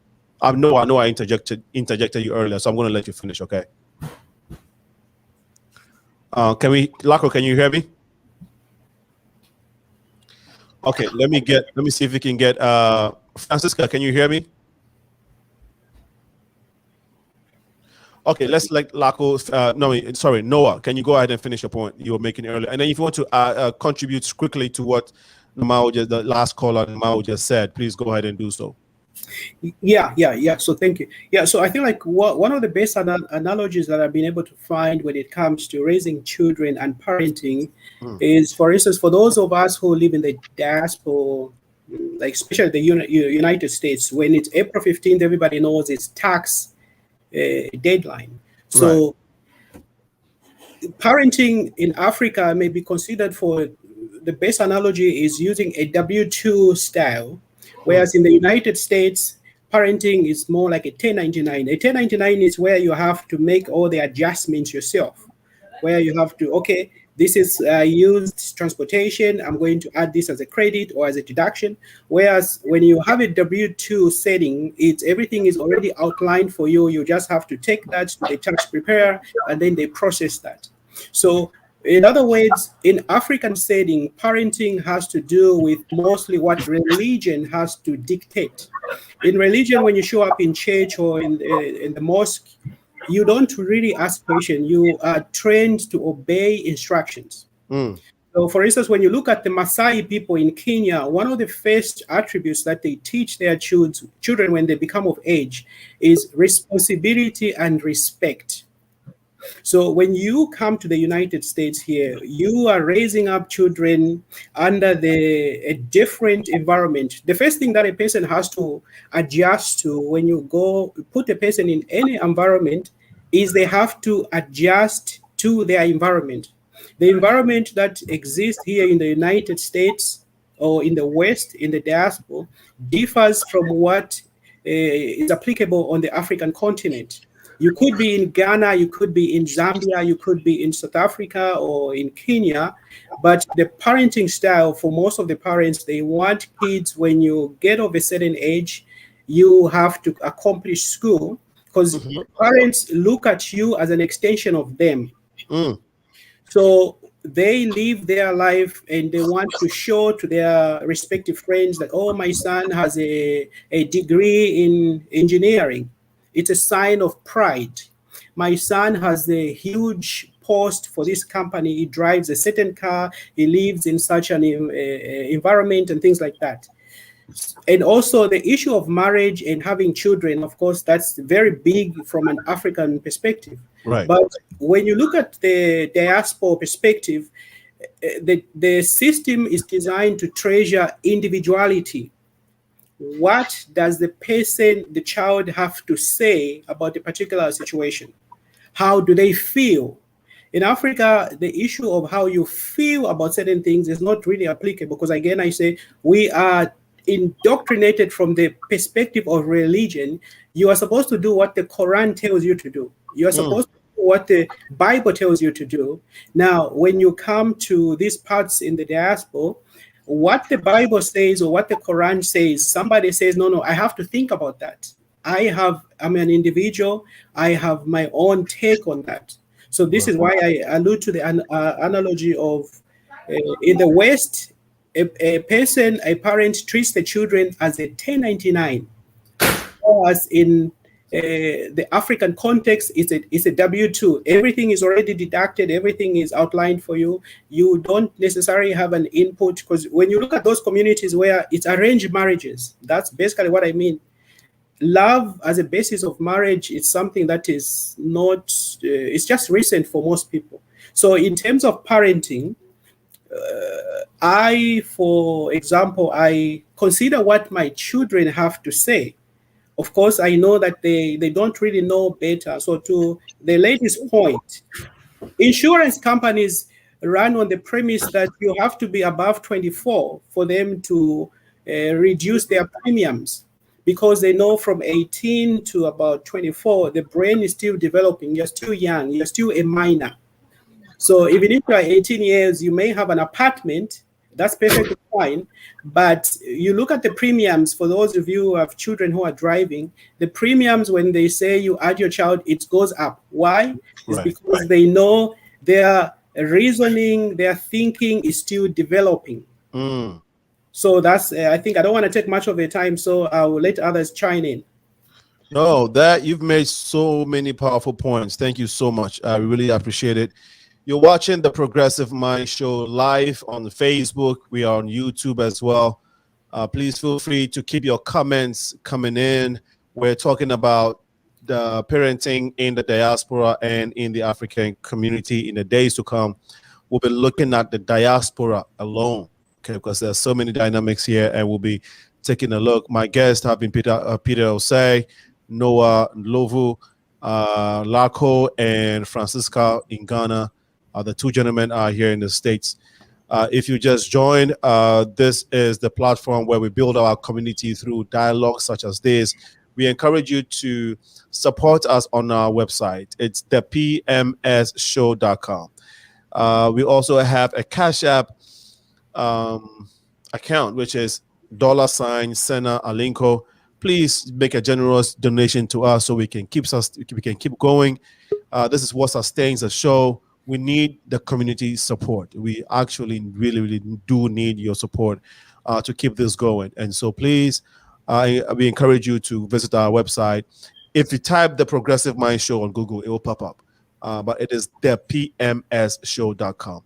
Cash App is $SENAALINCO. Back to my guest this afternoon. Hopefully we got LARKO back. LARKO, can you hear us? Okay, Peter, I know you've been waiting to chime in on maybe what the caller said earlier and some of the things that we've discussed so far, religion and how it plays into our parenting. How does religion influence you in your parenting lifestyle? I think religion is major. I mean, I was raised as a Catholic. Right. That's why I said I was a mass server for 14 years. Right. Yeah. As you know, from 13 years old, you got to walk about 10 miles just to go from North Kaneshi to St. Teresa's Parish to go and serve mass before you go to school. You know, so it's been a good training, and I've always had that background. And you know, I use that. My wife is a big help when it comes to that, getting the kid grounded as far as religion, making sure that they are respectful and you know, the morality. We try to make sure that they understand what they can and can't do, or they should and shouldn't do. Or, you know, one thing I want to really mention real quick is that's a typical diaspora kids problem. Is we always tell them, this uncle and this auntie, everybody here is their uncle and their auntie. It becomes a problem later in their life when even kids meet and they like each other and they would like to either have a relationship, get married in the future or whatever. They think they are related. And this started as a small problem when they had a smaller community where, this one is your uncle and this one is your uncle. But I have realized that it's becoming a problem time and again. You know, that the kids actually grow thinking that this person is their real auntie or real uncle, so that it kind of holds them back in when it comes to actually getting in relationships. So maybe that's a topic for another time, but that I've tried to tell my kids that, you know what, this is a very good friend of mine, or this is another good friend of mine. And also, I think one of the panelists mentioned about no, I think it was a lady that called in that yes, bad things happen with all over the place. Sometimes it's somebody that they don't even know their name, they just call them uncle. Okay. And then when you only let them stick to the religion part. Oh, every adult needs to be whatever they say needs to be done without any feedback or any talk back or whatever it is. That is putting kids in very serious danger. So if you have time talking to your kids, you got to make sure that you let them know what touch is okay, what touch is not okay, what kind of conversation is okay from an adult to them, and which ones are not okay, or even when they are confused, that they should ask you. They should not keep it to themselves, things like that. So I think the religion part is really important. You have to get them close to God as usual, but you also have to let them question things that especially are coming forth from the uncles and the aunties, which they are confused about. Because it's not everybody that has your best child's best interest at heart. Yeah. No, powerful point, my brother. Thank you so much, Peter, for making that. I think that uncle illusion that we create, and as a result, these kids tend to trust everyone, even and so even when you're not around, in their head, that's my uncle, that's my auntie. So they want to be overly comfortable. And again, you don't know what other motives people have. The fact that they're laughing with you might not necessarily mean that that's what they have in their hearts and their minds. So we want to be careful with these things. Thank you so much for sharing, my brother. We wanted to look at a particular situation. I mean, this situation is in Ghana, how our upbringing and the fact that our parents like to dictate to us with regards to our careers and all of that, how these style of parenting from our forefathers and our parents have affected a lot of people now. There are so many people who could have become great soccer players, as great athletes, musicians, are artisans, and there's so many people who would have been successful in many other ways, but were forced, to read science or to do math or to go, take an accounting class or take an accounting course because their parents wanted to, and literally wasted 10, 15 years of their lives and now have to readjust. Do you think that this is a real situation in Africa, Noah? Yeah, I think it's in Africa, the challenge, I think it may not necessarily be applicable, but I think it also depends on the environment. But yes, parents have with having that structure in a home, it helps children aspire for, maybe, for instance, like the Abedi Peles of Ghana. And if you ask me, the great Kalusha Walia of Zambia. Do you think that some way, somehow, these style of parenting has also helped a lot of others who are in the traditional, fields, professional fields like, medical, doctor, accountants, banker, and all of that? Okay. Yeah, I think it's worked out. It's worked out fine for others, right? Yes, I think like for others, it works out. For instance, when you look at people like the great Bob Marley, the reggae artist from Jamaica, he was a musician, and most of his kids, I think he had 12 kids. So I think most of them, they turn out to be musicians. Why? Would you say Bob Marley helped them to know how to sing? No, it's something that mostly they were exposed to the environment where the instruments were there, and also it ran as part of the genetics from the father. When you look at, I think most of the people who are come from India. I was talking to an Indian friend. Education especially is very much instilled, like you have to become an engineer, you have to become a doctor. So you find that most of the people want to make their parents happy. So having that structure, it helps in some situations, but I think it's something that we as parents, we need to be constantly there to provide that structure. Right. And of course, in situations, sometimes having a structure, some people may look at it that maybe that's overpowering. For instance, you look at a divorce. Yeah. Somebody will look at the divorce and say, oh, what a relief for my mom. Now she's going to have a break. And then the other person from the same house will say, oh, that's just a mess. Yeah. For instance, when some of us who do some debates on the evolution and the apologetics movement and things like that, you look at the universe and say, oh, what a great design. And somebody else who subscribes from the evolutionary perspective, they'll look at the same world and say, oh, it evolved by chance. Right. So it just depends on one person. One person will look at something to be helpful, and the other person will look at a family that has some structure where the parents are telling them what to do. Some will think it's helpful, but others will think, no, they don't want that. So again, it just depends on the situation, but it's very, very ideal to have parents who are in that position to influence. Again, the key word, parents influence, but not control their children. Excellent. Thank you. Great points, guys. Francisca, can you hear me now? Yeah, the challenge with Francisca and LARKO is real. I'm talking about internet, the technical challenge. Oh yeah, definitely real. Sorry? It's definitely real. It is. They're trying to get in, and we're trying to connect them, but it's just not happening.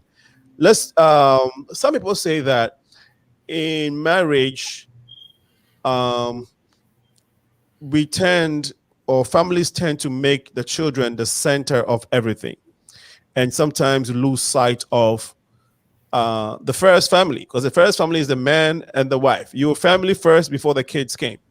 Mm-hmm. So is that an issue where either parents or both parents make children the center of attraction, or the center the issue that evolves around everything they do, to the point where they lose themselves, they lose each other?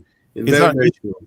That's a real thing. That's a very real thing. Okay. And it takes a lot to the kids waking them up, getting them dressed for school, picking them from school, coming, making sure they've eaten, and all the 9 years with the kid. It's a full-time job, So imagine if you have 4 of those full-time jobs like I do, like 4 of the, and it's possible that if you are not careful, your whole life will be just that cycle of making sure that the kids are okay. Because of course they are the vulnerable ones, right? They can't make their own food, or they can't do this, they can't do that. You have to be there for them, right? So it gets to a point you realize that between you and your wife, you're not getting time for each other. You're only seeing each other probably in bed with one person sleeping before the other person even gets there, or something like that. So for me, for instance, I've tried to make that a real thing, to try to make time for my wife, either through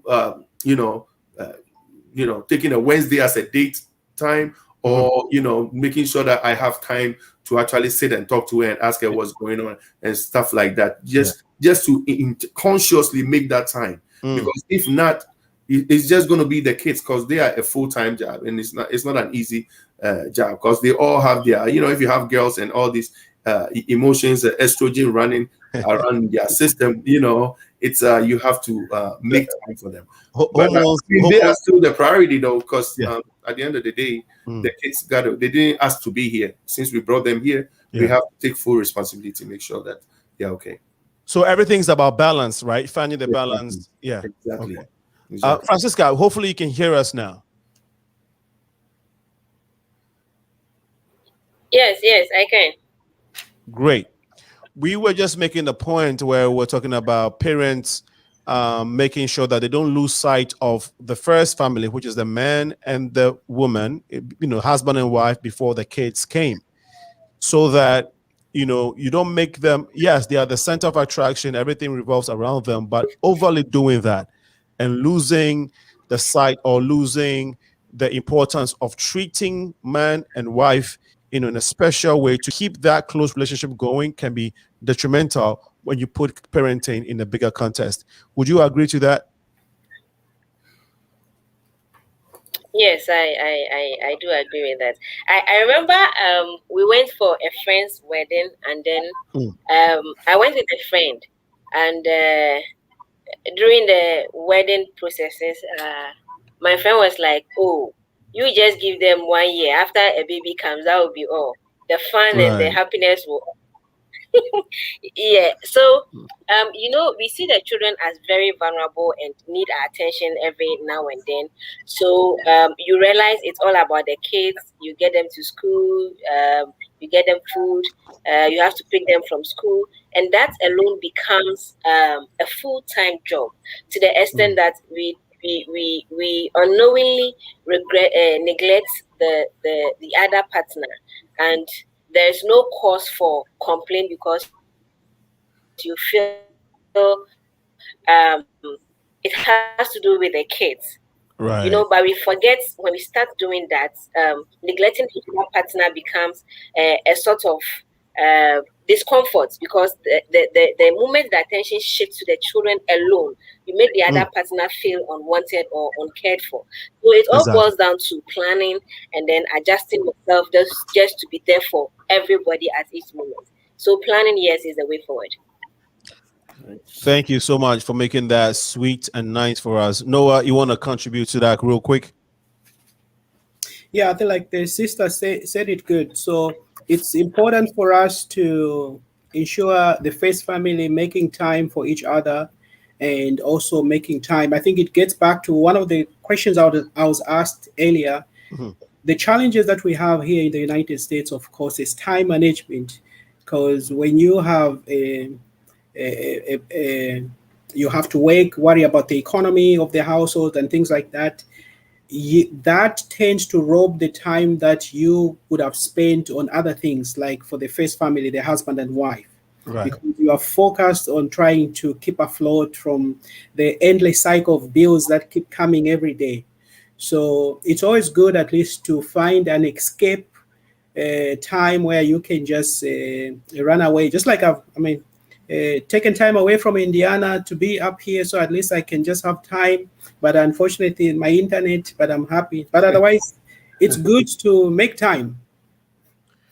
No, thank you so much. It's good to make time. We'd like to take a few comments that have come through, and then we can try and wrap up the conversation this afternoon. It's been very insightful and interesting, very lively so far. These are pertinent issues that we go through every day. A lot of people go through every day. And so it's very important that we bring it to the limelight and chime on it, to the best of our abilities, and come back and do it again. Now, this is from, the name is unique. I'm trying to see. Okay, D Dubs says, also make a public display of affection and chivalry so that the younger people can see the more attractive aspects of marriage and relationships. Couples in public is usually not a good endorsement. Thank you so much for your opportunity, for your comment, sir. Whoever sent it, thank you so much. We appreciate you. Do you think that there is a tendency?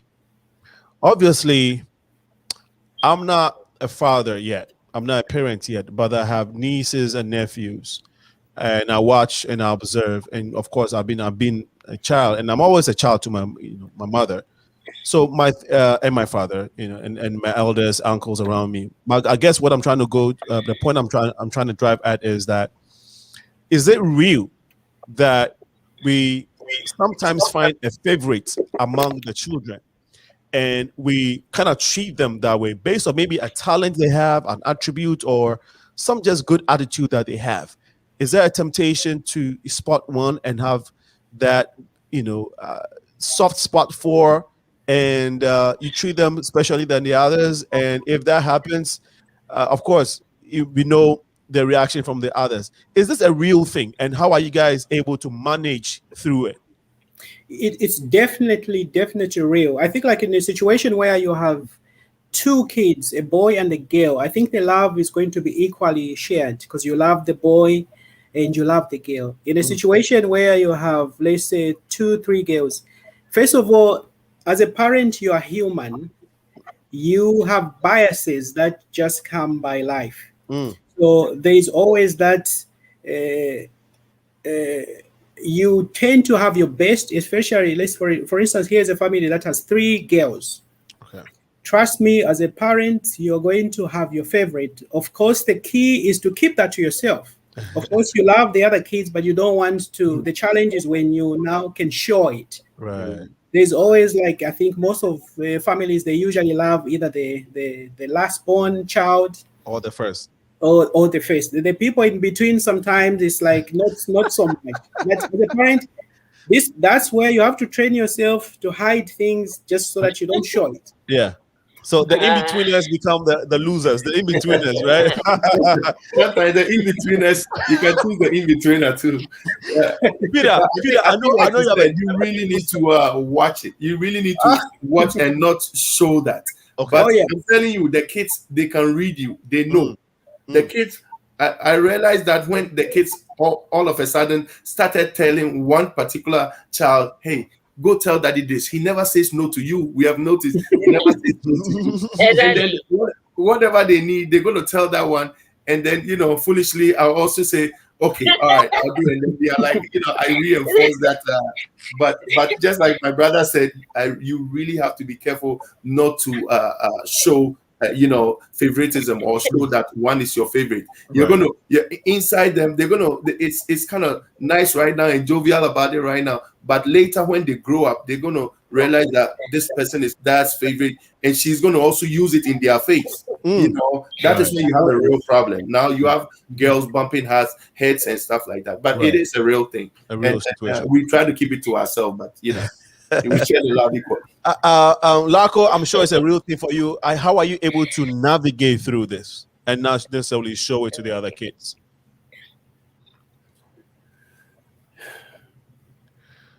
LARKO's, I think LARKO's internet is a Kotoko fan, you know, and because they lost to Accra as the folk today, so her internet is not, you know, trying to. I think Francisca wanted to chime in on that. So. Yeah, Francisca. Okay, go ahead.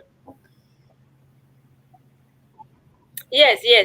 Something interesting just happened. Just when is it Doc was making his submission, my second boy walked in and he turned and said, "Inshira." He mentioned my small boy, meaning he's the favorite. You know, I think I met him here. Yes. He eavesdropped and he just looked at me and said, "It's Inshira," meaning the small boy is my favorite.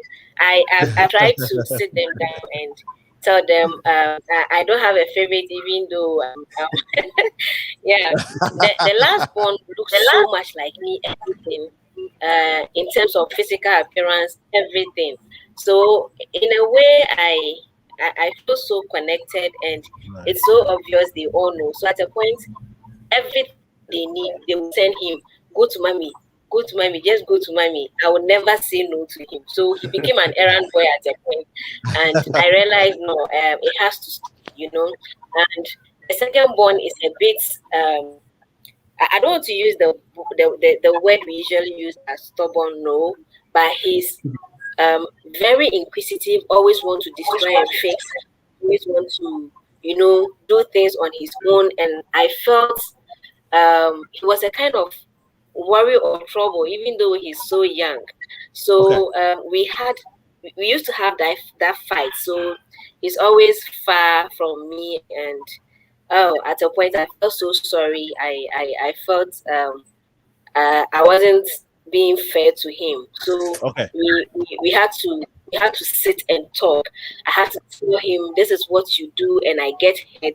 The reason you feel I always get angry with you, not that I don't like you. You are one of my favorites, and if you stop this, I'm also going to do this. So we coping, we still trying our best to adjust. And as a mother, I just have to play the role of being there for everyone and not a particular person. So I'm trying to work on that. I'm very weak when it comes to that, but I'm promising on air that I'll work on it. You'll work on it. I think maybe this is where the father figure also comes in, which gives a balance, right? So that the mother is all father and mother is needed, or let's say both parents are needed to raise kids. That way one does not take all the pressure, both physically and emotionally. It has to be balanced because you are working. I got to chime in here. Please chime in quickly. It is love that is needed. It is the love that is needed to raise a kid. Sometimes they have father and mother, and it doesn't end well for the kids. You should, even if you're a single mother, pour enough love into your kids, and they're going to be fine. Because it's not. I was raised by just a single parent, right? And I'm not missing anything. I mean, there's always an ideal situation that should be there, like mother and father. But when you don't have it, don't think you are missing anything. Pour all your love into your kids, and they're going to be successful. They're going to take care of you. I love that, bro. Thank you so much. Thank you so much for sharing it. And I think everyone agrees to that. Noah, you agree to what Brother Peter said, or you have a different opinion? No, that's actually true, because I think everything boils down to when you love someone or you love something, you want the best for that something. If it being your wife, your spouse, your children, when you truly love someone or something, you want to see them flourish. You want to see them grow. You want to see them succeed. Okay, because of time. Because of time. The brother is right. Yeah, so I agree with the brother. Excellent. Thank you so much. Again, pardon me for interrupting. I wanted to make it crisp because of time. Comments. This one is from the same person. How do the parents keep the children away from the negative aspects of growing up in the West? I'm sure that diaspora is that's what the person is referring to, while promoting while promoting and taking advantage of the positive aspects. Peter, I think you can speak to this real quick. Really quickly.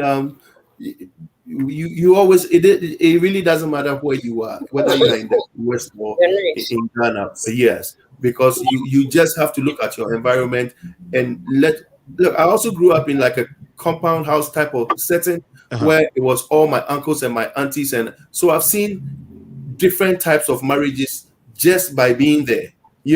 How this uncle treated his wife, how this one's alike, how this one was really nice, how this one was violent towards this person, and then you learn from it. So it's just the environment you are. Try to pick just the positive part of it. So if you are here in the diaspora, yes, please go. You wanted to? No, I want to say, in the diaspora, right? In the diaspora, how do you perceive with the negatives and add the positive to your parenting skills for your children? And I was answering that question by saying that it is just definitely not peculiar to the diaspora with this. You just have anywhere you are, you have to pay attention to the positive part of your environment, pick those things, and then forget about the negative part.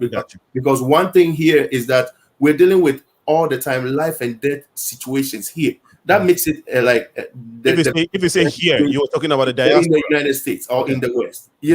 Where if you are you don't have the privilege of being an uninvolved parent. If you're an uninvolved parent, the next thing you know, people will be wishing you their sincerest condolences. You know what I mean? Because God forbid. God forbid. But what I'm trying to say is that I know the point you're making. Yeah. Right. That in Ghana, the worst case scenario, a kid will come with having fought with somebody. Or having done with a bruise on the cheek. With a bruise on the cheek and stuff like that. You're like, I didn't teach you that and all that.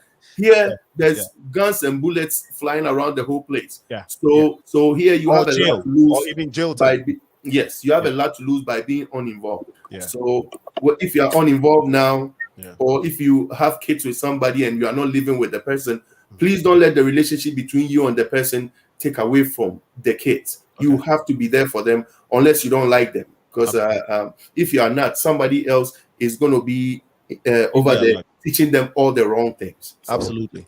Guys, our time has come to an end. It's 7 minutes past 4 p.m. The show this evening, this afternoon has been parenting in the diaspora and in the African context. We appreciate all our callers and audience for chiming in. Royal Black Jesus, as usual, chimed in. He says, Peter, I see you, bro. And then we had comments from Rose Darling. This one from Ben says, games like Pilolo and Ampe culture the psychological upbringing of the children, of the African children. Excuse me. If you played games like Pilolo and Chaskele is likened to baseball. You know, we were hitting holes from long distances with broken sticks, and you know, like it was just amazing the type of games that we were inventing. You know about Sox ball, right, Peter? Sox ball. Yeah. All types of things, Angry and Ludo and Spa. You know, got us into gambling and all of that. But you know, as young people, we picked up a lot of psychological skill sets and reasoning techniques. You know, based of how we grew up. But everything is nice on the computer, and hopefully the computer too helps with the mental development of the children. Science has proven that. Research has proven that. Well, we have to come to the end of the show. Your last words, okay? Your parting words for today, your advice to parenting, the solution going forward if anybody's going through any challenge. I'll start with Noah, please, quickly, because of time. I'm sorry, I think we have your situation. We can hear you. Sorry. Sorry. I had muted myself. Yeah, so thank you. Big up to this program. So as parents, what I want parents to know is that you do not control the destiny of your children. You can help influence by providing structure. When you have teenage kids, they have to challenge authority sometimes. Don't take that it's a sign of rudeness, especially from an African perspective. Especially when you talk back to your parents, you have to understand that it's a good thing when a child can challenge authority because it shows that the child is thinking. If the child just obeys everything that you tell them, then you wonder there's something wrong here. But if a little challenge, it shows they're expressing their individualism and they can think for themselves. So look at the good in everything. So again, just continue providing structure to your children. They need you above all. What you need is love. Thank you so much. Thank you so much, my brother Noah, for a great closing. Francisca, can you hear me?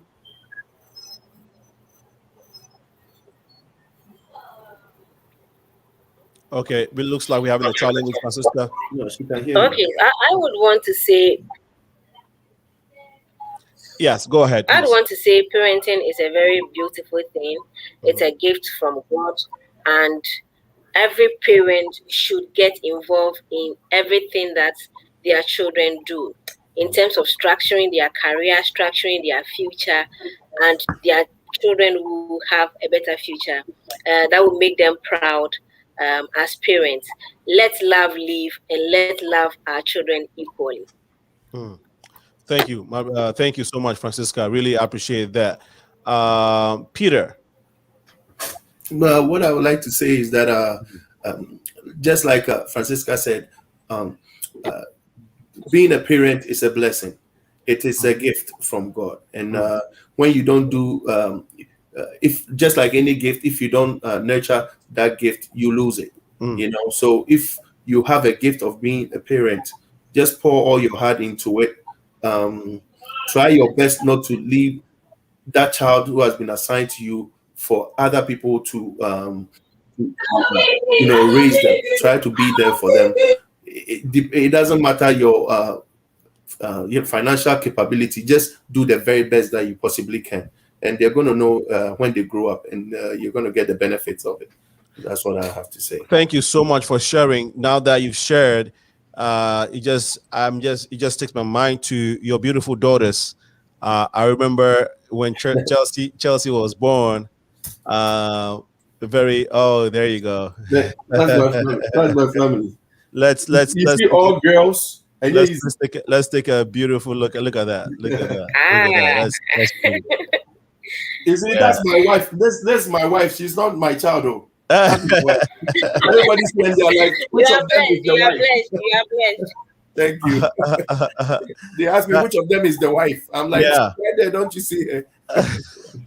I saw Chelsea at I think she was part of Jennifer Netta's program, party protocol, something like that, and she was standing there. I'm like, so I spotted her while she was standing with the other girls. So I came back. I'm like, and our eyes met, and I'm like, is that Chelsea? She said, yeah. I'm like, wow. They're growing so fast. Yeah, she has grown. But I must say though that I'm really impressed with the way Peter. I mean, you and I live in Chicago, and so I'm really impressed with the protection you've given your kids. I mean, like you can see when you see them, their culture. I mean, you have to, otherwise they are Auntie Christie's grandchildren. Otherwise, they are in trouble. No, so you can tell that all the structure that Accra gave you, the stuff that you went through, you try to instill these good values in them. Even though your upbringing was patchy and hardcore, you kind of like framed it in a way that can be beneficial to them, even though you are not necessarily taking them through that type of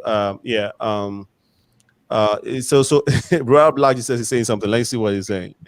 He says, wow, I said, no boy, no comment. my friend, don't give me no wahala, okay? I'm good where I'm at. Oh man. And Peter's daughters are beautiful. So for the young men who have been born in Chicago, your future is bright.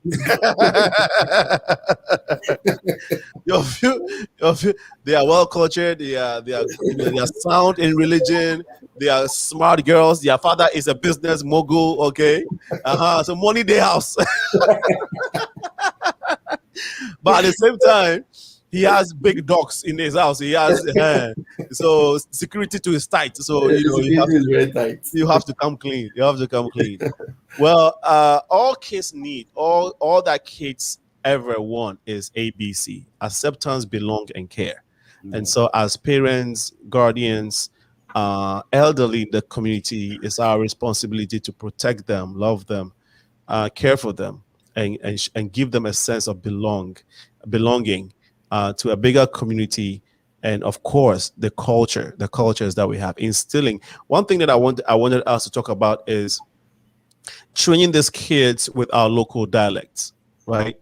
Making sure that they're able to speak quickly. I know we've ended the show, but the good thing about this thing is that this is our platform. We don't have to pay anyone. So if we have a little time to spare, we can try to be flexible. Peter, you want to Khan and your wife as well. Do you speak to them? Does all your kids, the 4 girls, do they all speak Akan? They understand it because my wife and I, we speak Chi at home. You know, they understand my kids. But with the kids, we know that when they go to so at home we use Chi to direct them. Hey, Fawibra, and I say yes, and they understand and they do it. It's just that, and when I'm sitting down and they are by themselves, they try to play with it and try to see who can speak the Chi and stuff like that. We know that as far as school, they're going to learn the English anyway. So I encourage people to try and speak your dialect at home so the kids don't lose it totally, Noah, in the Zambian community, do you do that as well for your kids?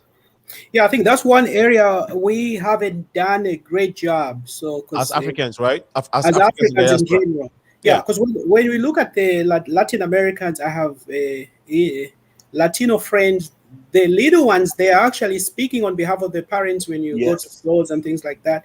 But I think for us as African people, because I've heard people think it's bad manners, it's not being cultured to teach your kids your local language. But I think that's one area where I'm actually working to use some Zambian languages to communicate with my kids. Right. You're so spot on. You hardly would meet an Indian 3-year-old, a Latinx 3-year-old, or an Asian 3-year-old who will not speak fluently their language, the local language. The one problem that I have is when I went to Ghana, some of my cousins actually only speak English with their kids at home. Yeah, I was surprised. I'm like, my God, you live in Ghana. What are you doing? You know, you're going to make the kid vulnerable at anywhere they go because you are speaking only English with them, and the kids are only speaking English. Francisca, how big? It's true even in Zambia. Sorry, Peter. That's actually true. Also in Zambia, people, I mean, raising kids only in English, which is unfortunate. Yeah. That is unfortunate. Yeah, very. It's so true about Ghana. We have a lot of parents speaking English with their children, and they've forgotten their local dialects, which is very, very bad. It is terrible. Yeah. I think the notion of equating intelligence to your eloquence in the English language or with the with the British, I mean with the Queen's language is barbardash, and as a society we have to be walking away from that, right? Our IQs. Okay, sorry about the feedback. You know, I think that's what we've done to our society. We've done that.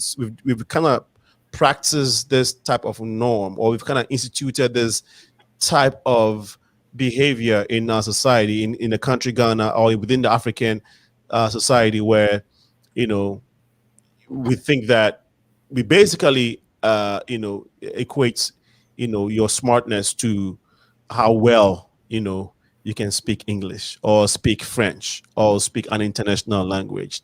The more eloquent you are, yes, the more smart and intelligent you're supposed to be, which is completely wrong. Let me tell you one quick, I know you're about to end. One of my clients is this Mexican guy.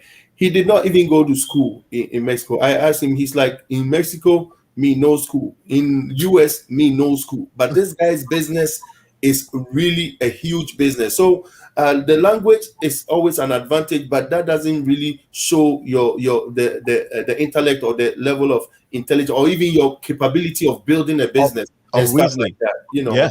So we have to. One thing that maybe something you need to take up later, Alinco, and expatiate on is us teaching our kids to start businesses. All this go to school and become a doctor and go and become an engineer. It's going to be a thing of the past. Let your kids start something that they are passionate about and focus on it, and they're going to be successful. That's the only way you can be successful. I only give this example.